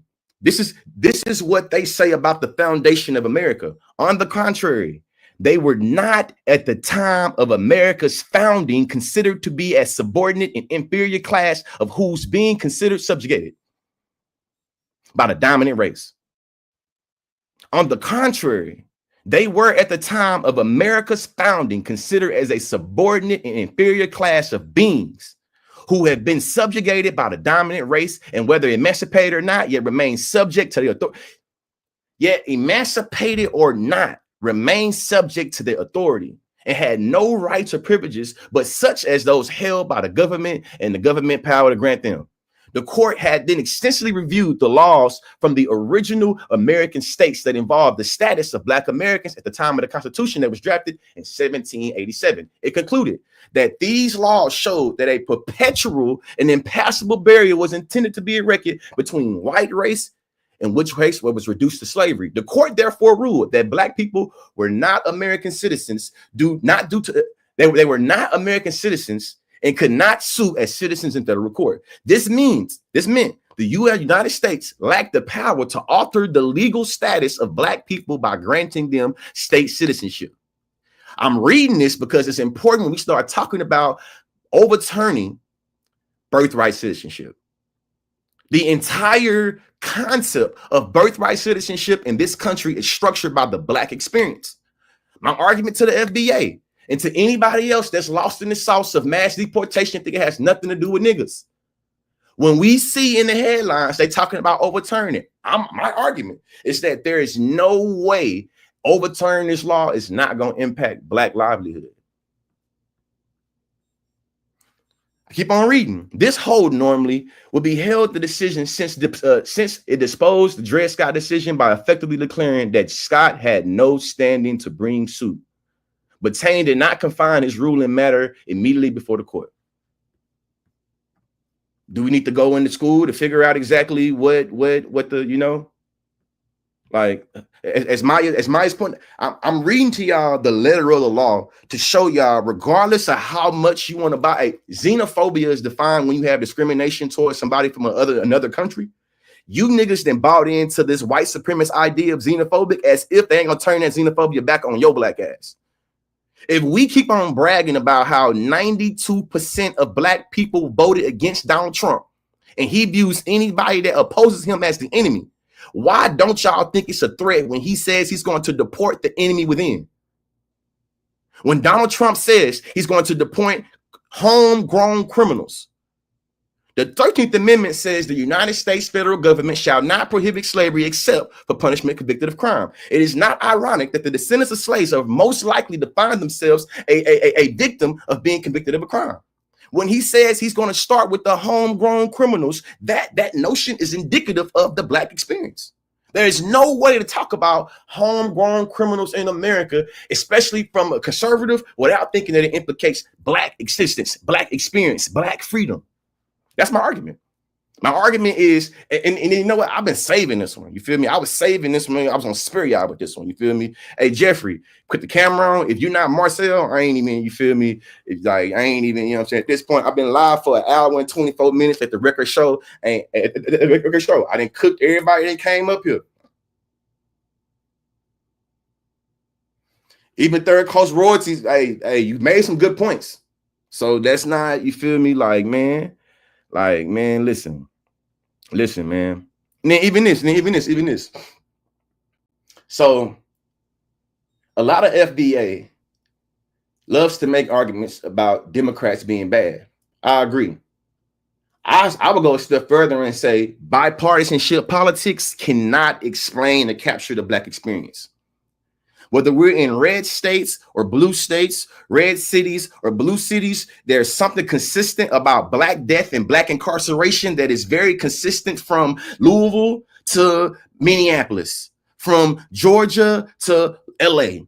So this idea of left versus right or Democrat versus Republican is something that I think does not capture the reality of Black people. As a matter of fact, I would argue that Democrats and Republicans have the same insatiable appetite for killing and locking up niggas.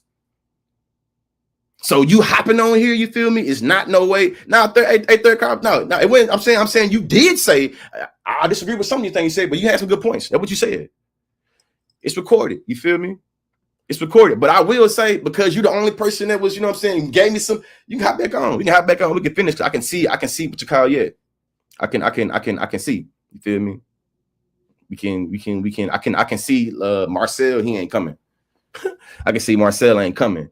Nigga trying to play ring around a rosy tag, man. Trying to play tag, man. Like, I've been the consciouslee, this platform been like this for a few years.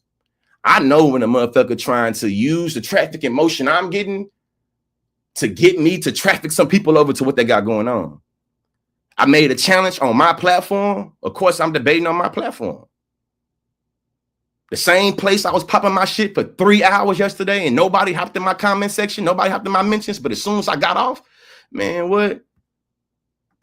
Yeah, man, Greg, duck the smoke. Marcel said he wasn't coming an hour ago.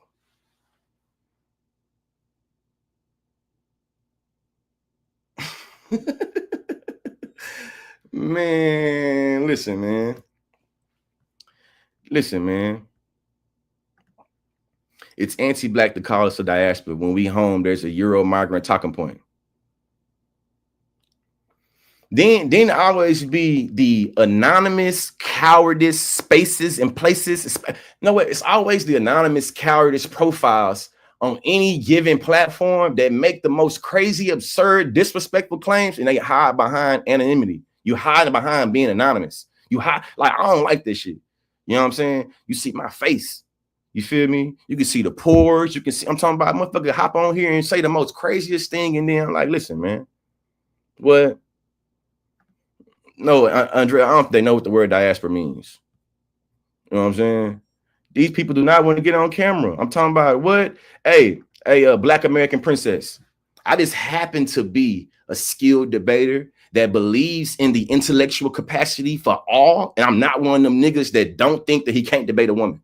So if you have any type of argument you have, you feel me, that you want to defend, I will drop the link and you can get up here. You feel me? We can have a deflect off. Pepsi challenge. Call my bluff. Ain't nothing like hopping on here on 4K and telling me with a claim and warrant, when you did this, I believe it was deflecting. This was also deflecting. This was also deflecting. And we can get up on there. Like, what? I'm not the type of nigga that believe, man. Listen, man, this is the age of discussion, but I'm gonna be real with you. I came to debate.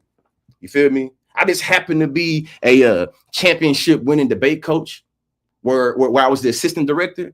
And, you know, I made a living off of explaining to the provost and explaining to the deans and explaining to the administration how debate enriched the academic experience. I know a lot of y'all probably don't like debate on the internet because a lot of them is bullshit. You feel me? A lot of people that claim they debating, they really just be repeating speaking points and they ain't got no argument development. You feel me? A lot of the things people call debate be people asking each other's questions and trying to have a gotcha moment. Who are you? You LH or you Lola? You LA? You feel me? I've been on for an hour and a half. You feel me? Daddy Duty's calling a little bit, but shit, I still got time though. You know what I mean? And as a matter of fact, so you know I ain't ducking nobody. I had the same arguments. You feel me? The same arguments. You know what I mean? As a matter of fact, can I see?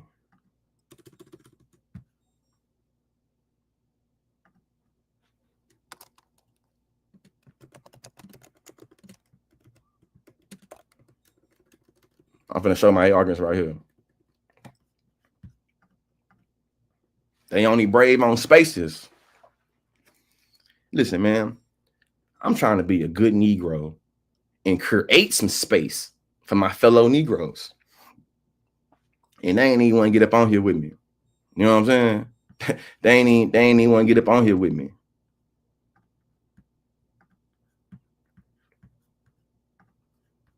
Let's do a little screen sharing real fast, man. Just real quick, man. Just real quick. You know,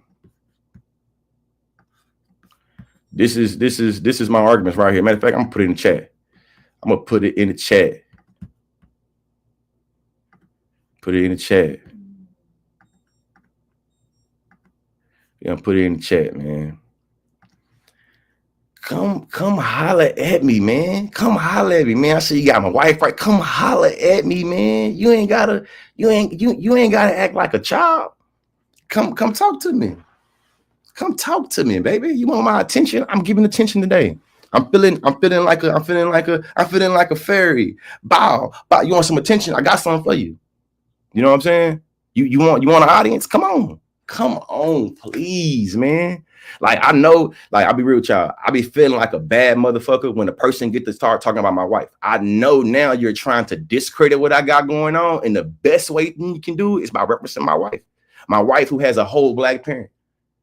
But even if she was what y'all thought she was, this does not negate the work that I do in these streets, the political, social, economic work I do in these streets. You feel me? That's the reason why y'all be grasping for straws. You feel me? You ain't got no good analysis. You ain't got no good argument. So you know what you're gonna do? Bring up this, be like, come on, man. This shit easy. Brianna, tell Marcel I've been waiting on him for an hour and a half. I'm being patient. I'm being patient to hand out an ass whooping.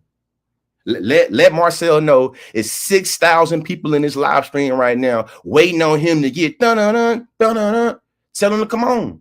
Stop playing child games and trying to manufacture some motion for that bullshit Twitter space you got over there.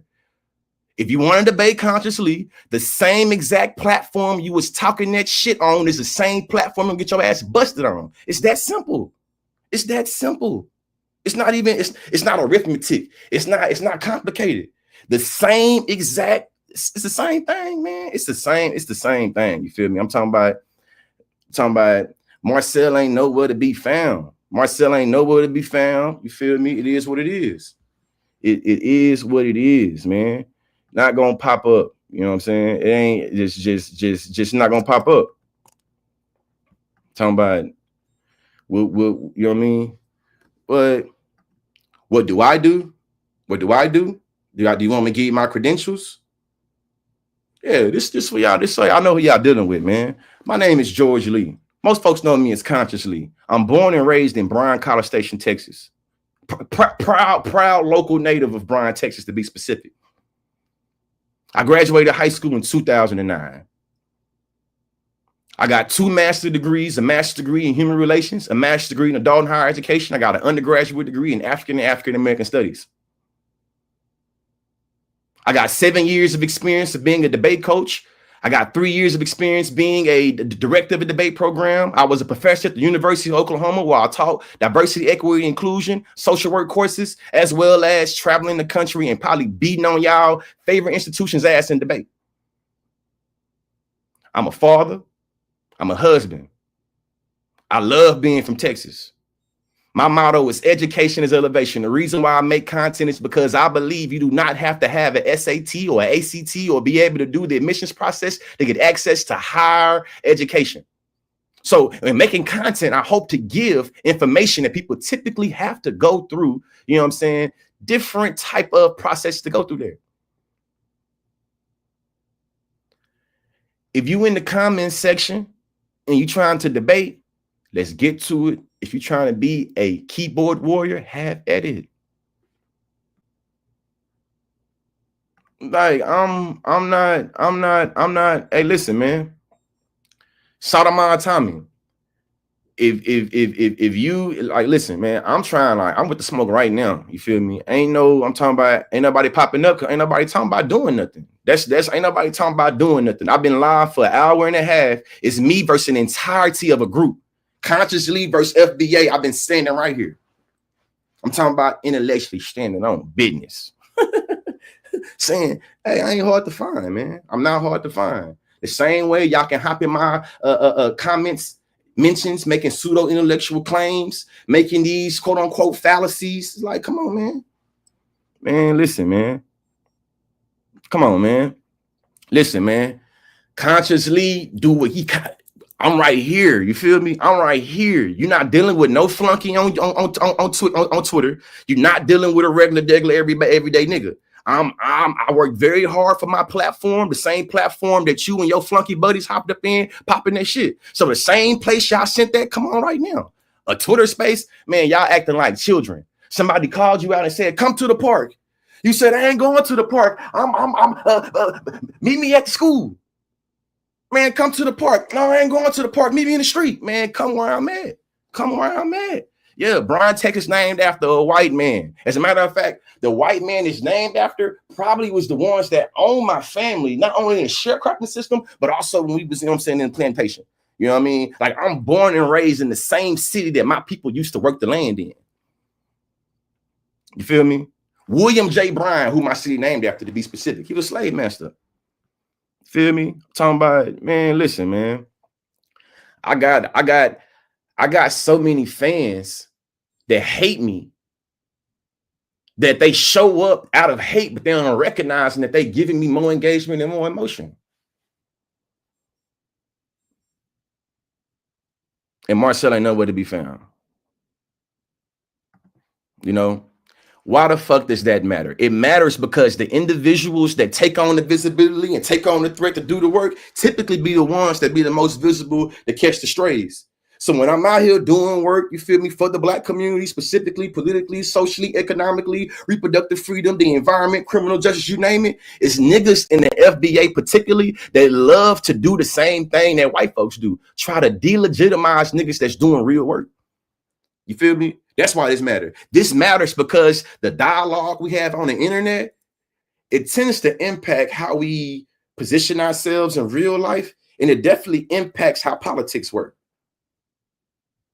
And what I'm saying is that the FBA reflects white supremacist speaking points and such a notion that I'm worried that y'all might get a little too, you know what I'm saying, masterful on your propaganda like the white folks do, and you'll have niggas repeating the great replacement theory, thinking it's some pro-Black shit, not knowing the great replacement theory was made by the KKK. You'll have niggas talking about, you know what I'm saying, they lineage, and it sound like racial purity just like the KKK. So when I'm making this claims, it ain't something I'm just making up. You feel me? It's just like, man, what? Talking about. I'm gonna share this link one more time. I'm going about my business. You feel me? Unfortunately, I have a lot of other things to do. Unfortunately for y'all, you know what I'm saying, the other things I have on my itinerary than busting FBA ass in debates. But the record show, hour and 37 minutes, popping it, and nobody showed up. Nobody showed up. Nobody showed up. Feel me? I'm finna go make some tacos, man. It's the end of crawfish season. I'm finna go, you know what I'm saying, pop me some crawfish, man. Finna go eat me some crawfish, man. I'm talking about it, give me some eggs, you know, couple of potatoes. You know, I don't eat no swine, so I don't want no sausages, you know what I'm saying? But you know, give me about 4 or 5 pounds of crawfish, you feel me? And wait for, you know what I mean? At this point, is FBA worth me giving more than an hour and 38 minutes to?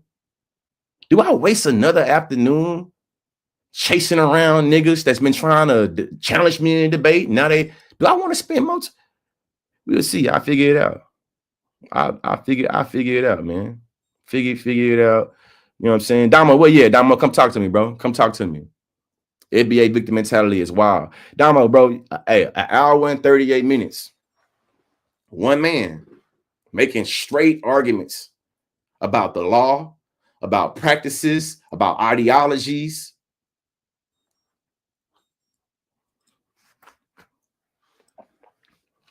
Hey, TYI Ingram, if you feel like you're wasting time on me, that can be easily resolved. Leave the chat. It's something that's like, I love when it's problems and issues that have an easy solvency to.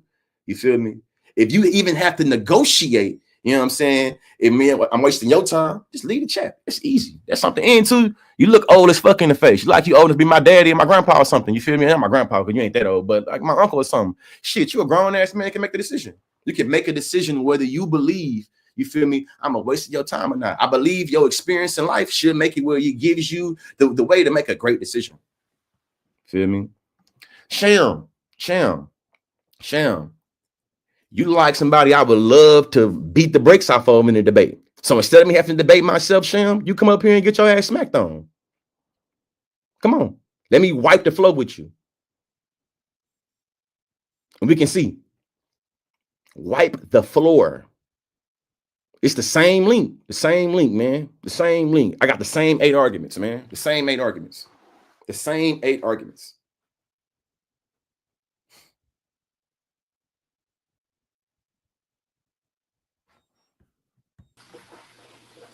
You gonna come on the screen, cut the camera on, and get busy. What's your name? What's your argument?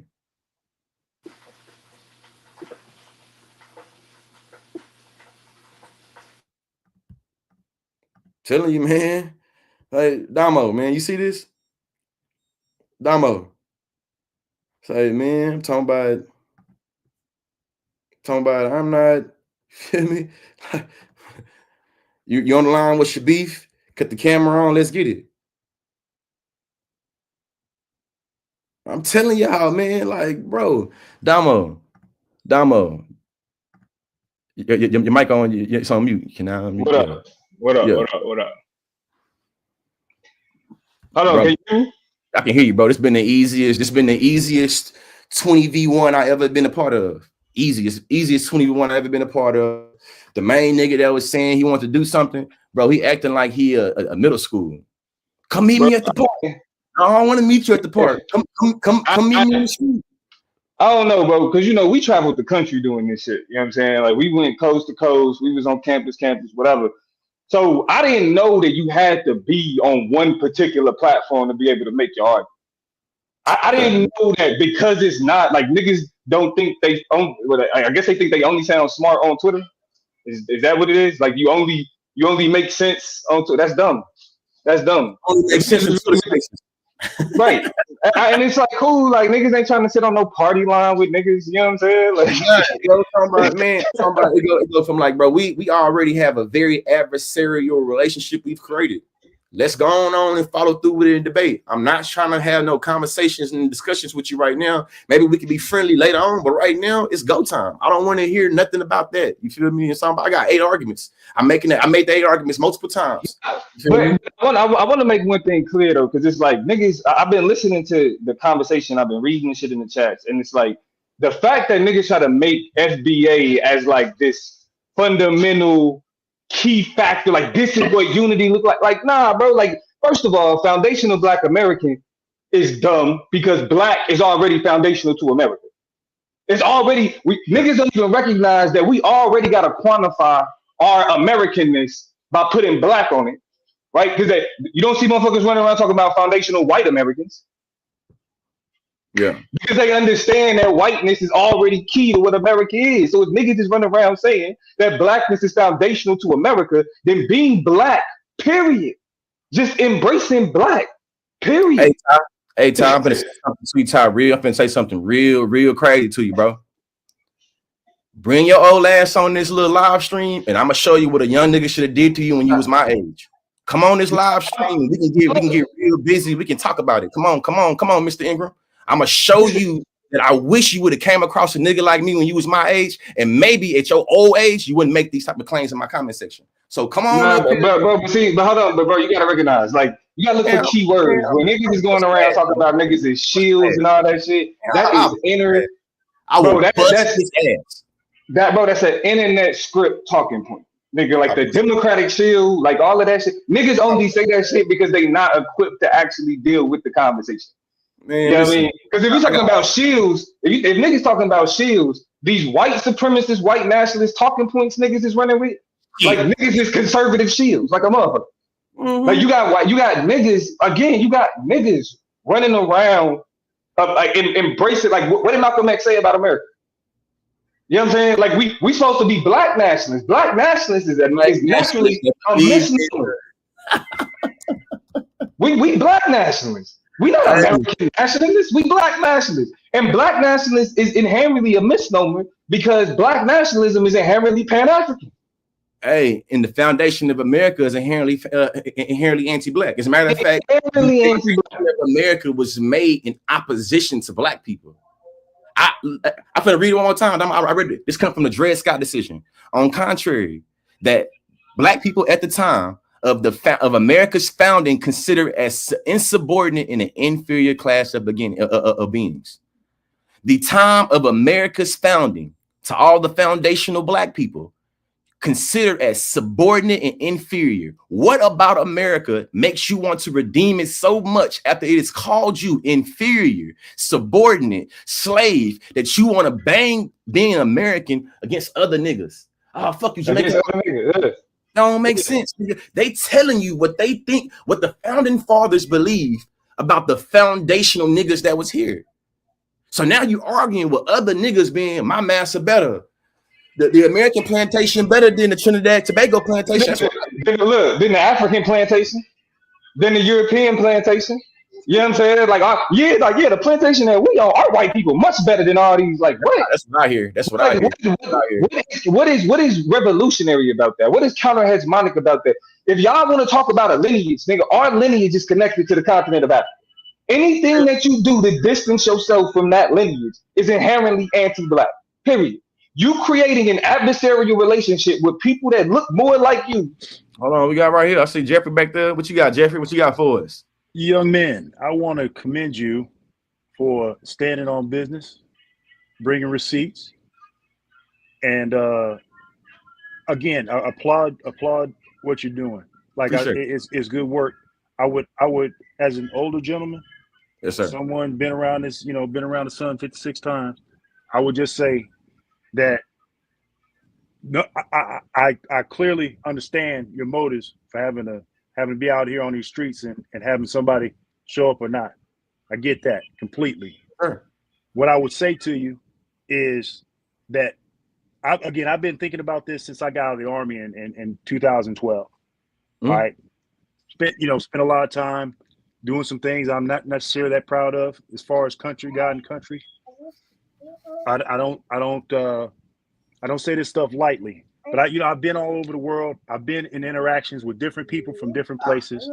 So when it comes to, and I'm only going to say for myself personally, when it comes to the FBA, the attractiveness it comes from some of the interactions some people, some African Americans, blacks, how you want to say it, have had with other people in the diaspora as basically putting us at a lower level because of our situation.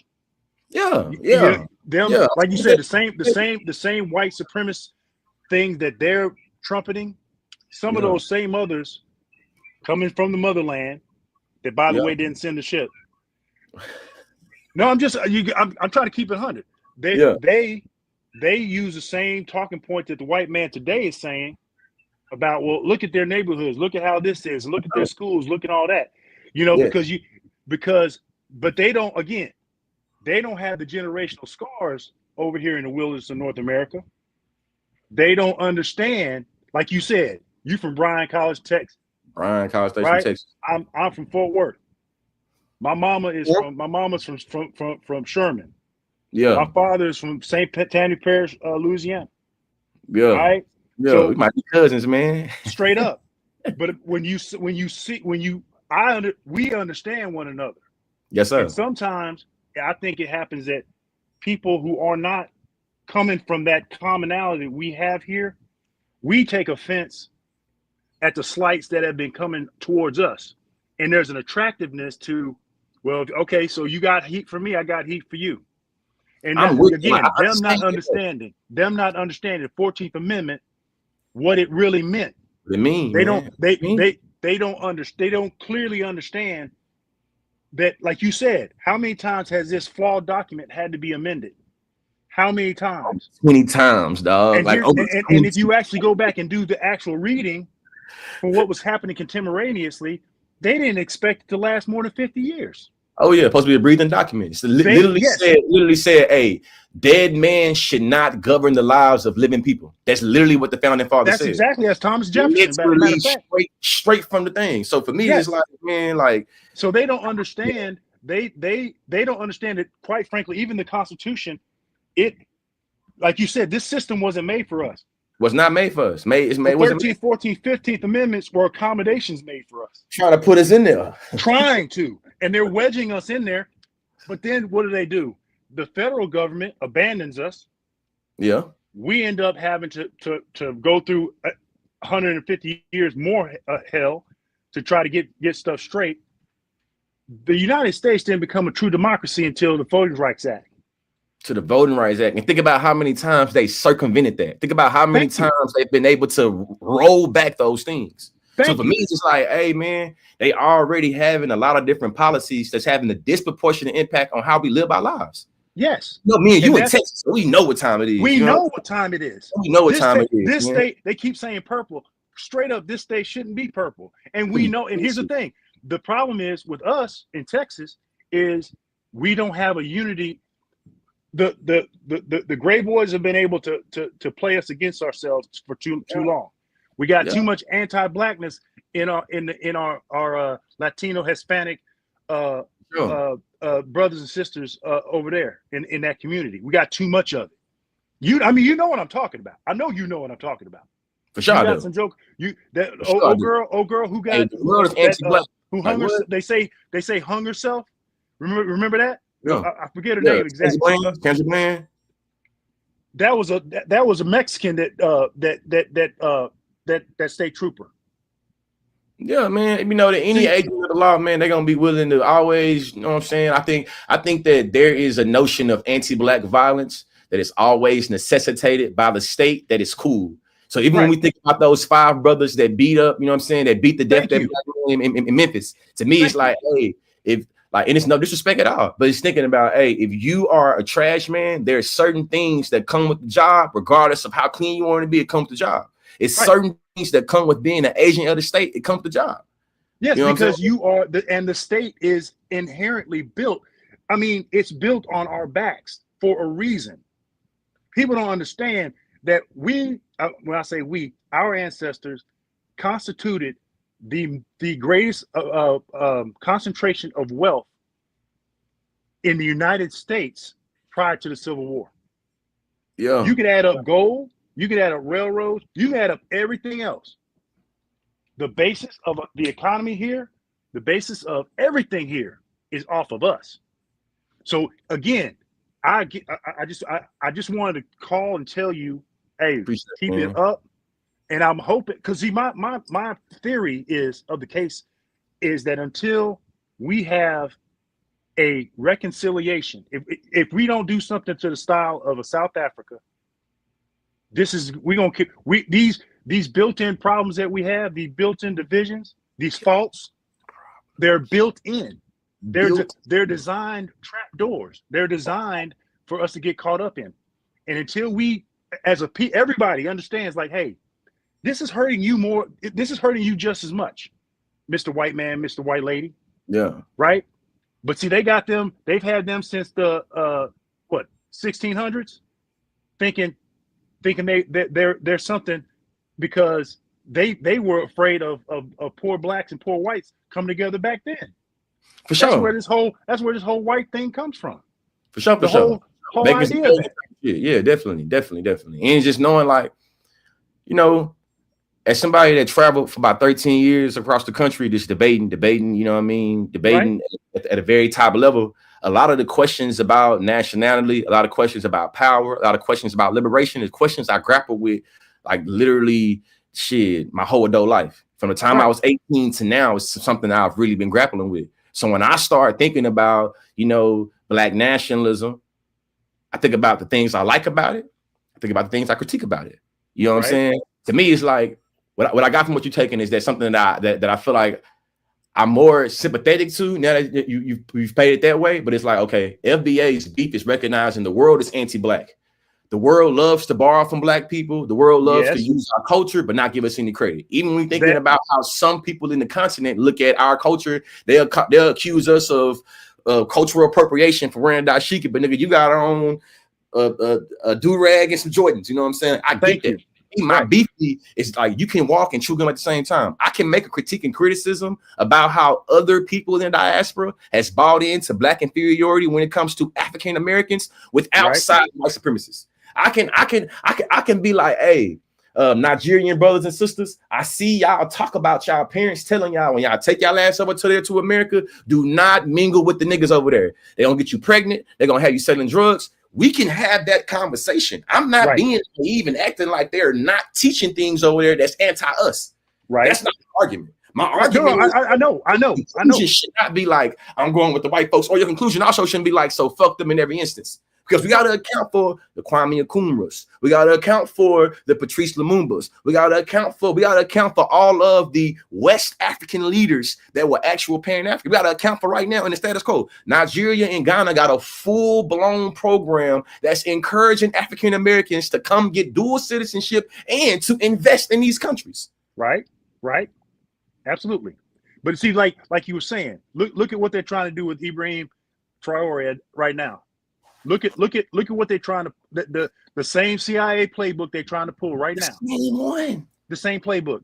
And like fortunately, I think too much is happening right now that they in big trouble because the brother don't seem like he's having any thoughts of suicide. Excuse my language or whatever. He's not. So now y'all have to, now y'all gonna have to go. You know. See, and all I'm saying is when it comes to we're saying the same thing. Like we need to have that discussion offline, fight it out, and we get everybody's like, okay, all right, we got it. We my bad man, my bad sister, whichever. And then we move on. But see the whole idea of going all the way over to the orange stain, I don't understand that at all. To the what? Okay, the orange stain. Oh yeah, I agree. That's what I don't get. Like you can straight up fuck that motherfucker every single day. Every single day. So that's the reason why I've seen on Twitter uniquely, especially during the campaign time, for a lot of folks that was in FBA that was like, hey, Kamala Harris lied about being a black American. She really Jamaican. Therefore, fuck that biracial bitch. This orange man, he's saying some things about deporting illegals that's growing on me. So for me, it's like my argument is that, hey, you hate illegals more than you love black people. And I'm basing it off of your political orientation. I've heard you be louder about the politics around illegals than the politics around saving black education, saving black reproduction. But here's the thing, and this is the part that comes to our souls, our actual souls. I'm not talking religiously. I'm talking as people of the African diaspora. All right, ma'at means something. There's a reason why they've been able to take advantage of us. Is because we by nature, because we are natural people, believe in looking towards the good and being helped. There are tenets that are there. When we go against that, when we gonna sit up here and hate somebody and literally call a human being illegal, all right? It's you following up behind a dude who got only one of his 5 legitimate children that we know of isn't an anchor baby. Only one of them. Only one of his 5 legitimate children isn't an anchor baby. Every last one, all the other ones come from what? A foreign woman. Every last one of them. All the other ones, the other 4 foreign. As a matter of fact, the one who sent her happy ass up in 1600, okay, she came over here on a tourist visa and was working. That's illegal. You can't do that. But then somehow she ends up getting a different model visa, working with Epstein. See, but I think the immigration conversation is always inherently racial, and I think the way we talk about that's what I'm talking about.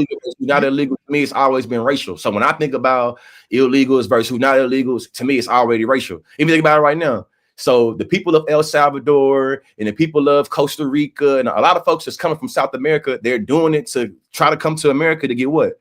Political, you know what I'm saying? Right. Immunity. You know what I'm looking for? I don't know what I'm looking for. No, they want to come to a place where they have some sort of semblance of freedom. but specifically though, we have a lot of individuals that come to America through the south of the border, trying to take advantage of specific asylum laws. Right. Those asylum laws are not seen as being permissible to them, and they're seen as being illegal. But if we have 59 white South Africaners that's looking for us to be asylum seekers, they're seen as being somebody that gets it right off the top. So we live in Texas, bro. Think about how many people that you were born and raised around that's in Fort Worth. They're your age, and they've been trying to get citizenship for 30 years. Right. Think about that. So people talking about it's like I've seen footage of. In fact, I seen shit that I seen two Latino women showing up to immigration court to forward the legal process. They ambushed her, Jeffrey. They ambushed her and they took her to ICE literally while her kids were in jail. She showed up to go to a legal immigration. That's their move, though. That's their move right now. It's like us as black people. We know what it's like to have kids to get caught up. We know what it's like. We know what it's like to be human trafficked. We know what that's like. Right. Now, as black people, we are championing white folks doing Mexicans the same way they did our ancestors. I don't get down with that. But you hit it right there. I don't get down with that. This country is right now involved in human trafficking. Human trafficking. If you take somebody, because they're sending people who aren't from El Salvador to a prison in El Salvador. Now, first off, they haven't been given a trial to go to serve anything, so you don't have a sentence. You don't know how do they have a sentence on? Okay, so this is how much time you're doing. I mean, I'm just saying, running through its logical steps. Were they convicted of something that sent them to prison? Number one, nope, because they didn't have a trial, right? But then you send them somewhere else in a gulag. So you're taking people from one country, coming to your country, and you send them to a third country. That is human trafficking. Not only human trafficking, it's like, hey man, all of us, like especially everybody our age, younger and even older, we all went through the Jewish Holocaust, you feel me, lecture. We all learned about every tactic that Hitler did to Jews is being bad. I want to point out people watching. He learned it here. Not only did he learn it from Jim Crow America, I want to point out there was not one extermination camp that was in Germany. Nope. No. El Salvador. The work camps were in Germany, but the extermination camps were in Poland, Hungary, and Romania, and stuff like that. Sure were. So if you do something and I send your ass to El Salvador in a prison and we don't know what you're doing, it's a labor camp, that sound like that. That sound like what that is. And what I'm saying is, as a black person, how can we be part of that? How can our hearts be right with that? Oh God, I'm talking. I mean, like, I couldn't have been. I wasn't right. I was sick to death when he was in here the last time, and you had little kids sitting on concrete floors, and the older little kids were having to take care and change babies and take care of babies. Yeah, hold on. Yo, I got somebody in the chat. Yeah, you say your last things. Yawa Abdul Shakur. You know what I'm saying? Are you Marcel? And is you trying to debate or you trying to conversate? You can shake your head. I can see your head. You can say yes or no. You Marcel? No. You trying to debate or conversate? Okay. Yeah. I appreciate you, Jeffrey, for them words of wisdom, man. Thank you for it, brother, man. Hey, just keep it up, and I'm gonna keep listening. And like I said, I was doing some yard work, so that's why I didn't have my camera on the last time.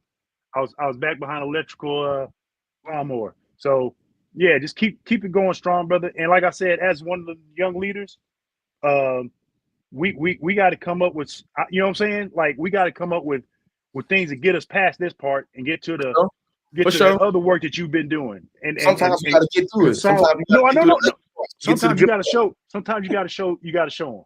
Sometimes you got to show them. Mm-hmm. I absolutely understand. So you handle your work. I'm not criticizing. I'm up here giving you. Man, I appreciate it. You keep it up, brother, man. And I'll holler at you. Yes, sir. And let the record show.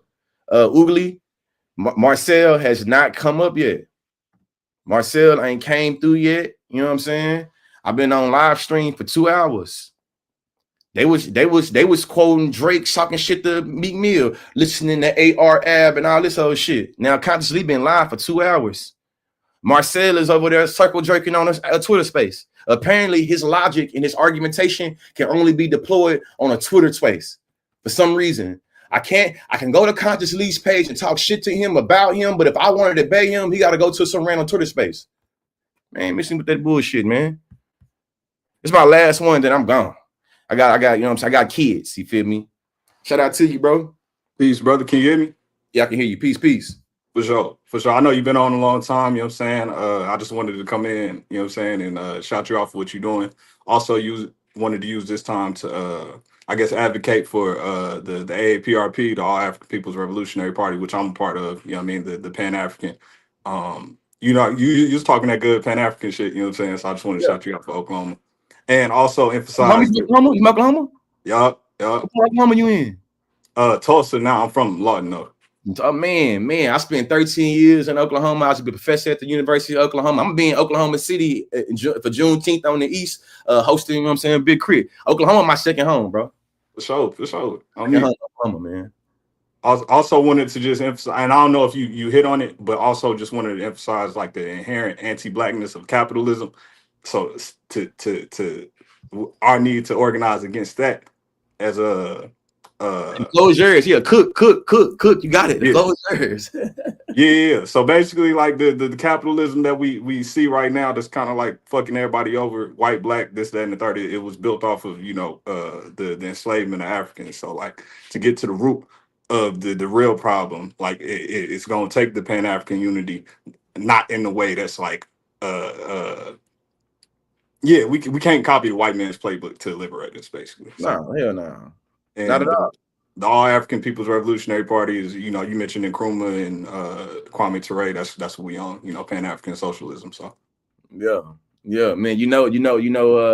Stokely Carmichael, Kwame Ture probably be considered a teller to some and not a teller to others, because he not really born in America. He born in Trinidad and Tobago. You know what I'm saying? Yeah.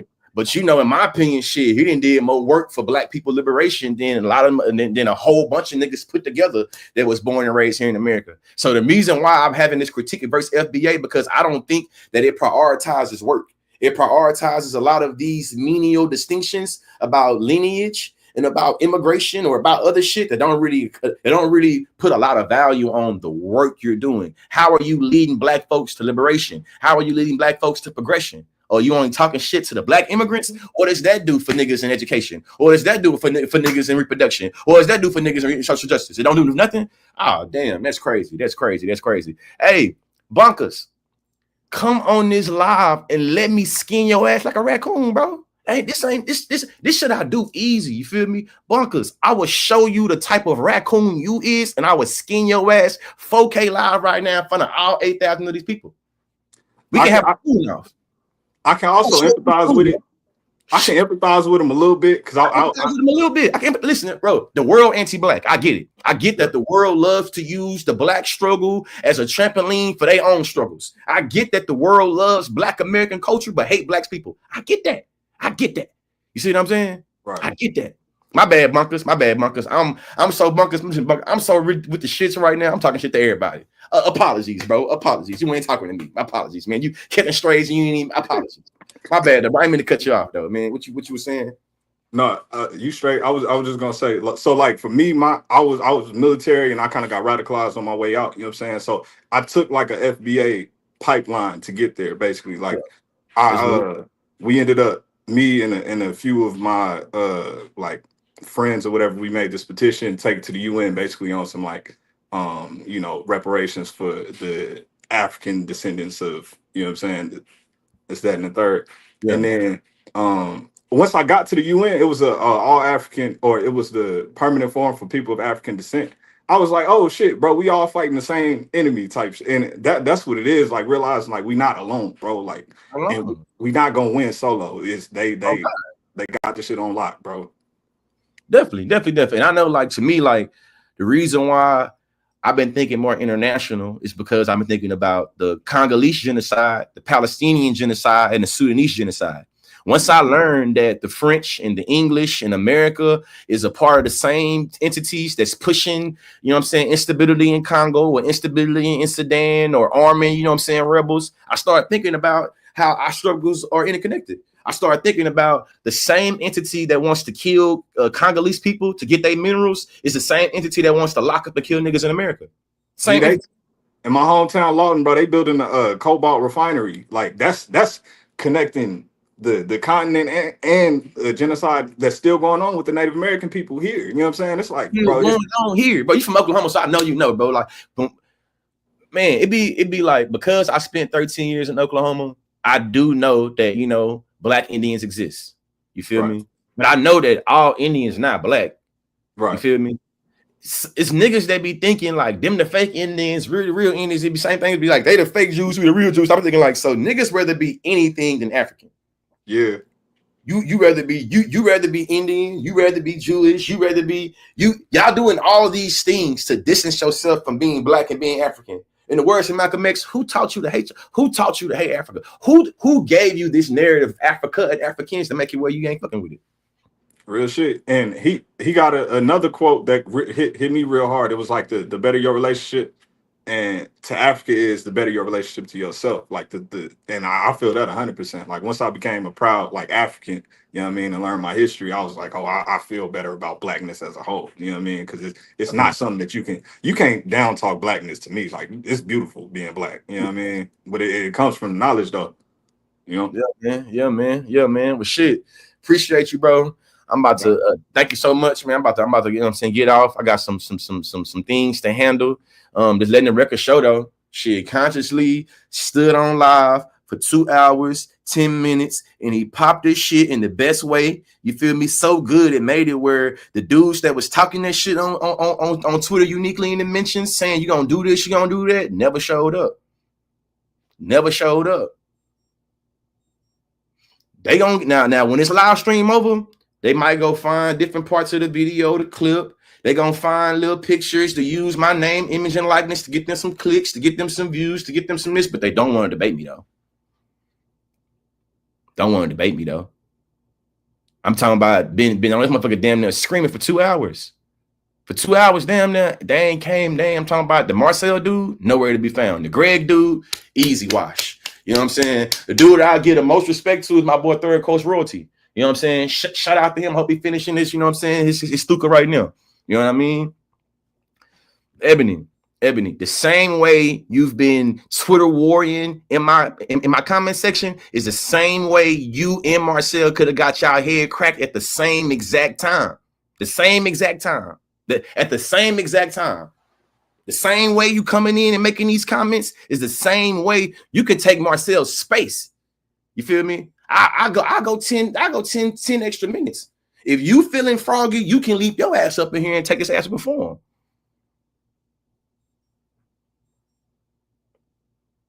What we talking about?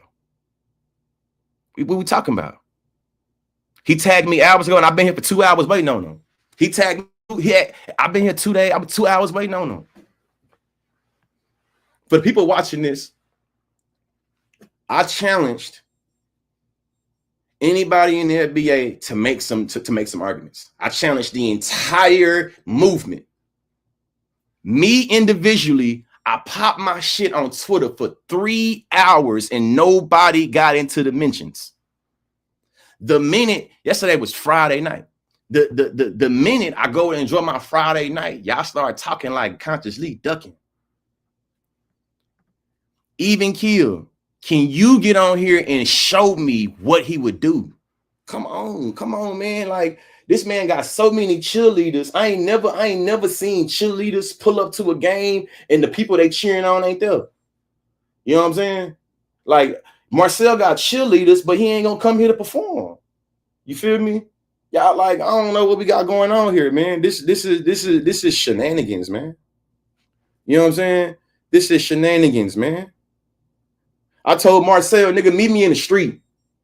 He said, no, I can't meet you in the street. How about we play on the court? How about we fight on the court? Nah, nigga, come to the street. How about we do it at the school bus? Man, I'm telling you where I'm at. I'm telling you where I'm at. I'm telling you where I'm at for 2 hours. Nowhere to be found. Man, the shenanigans, man. I gotta take care of my kids, man. Spontaneous percussion.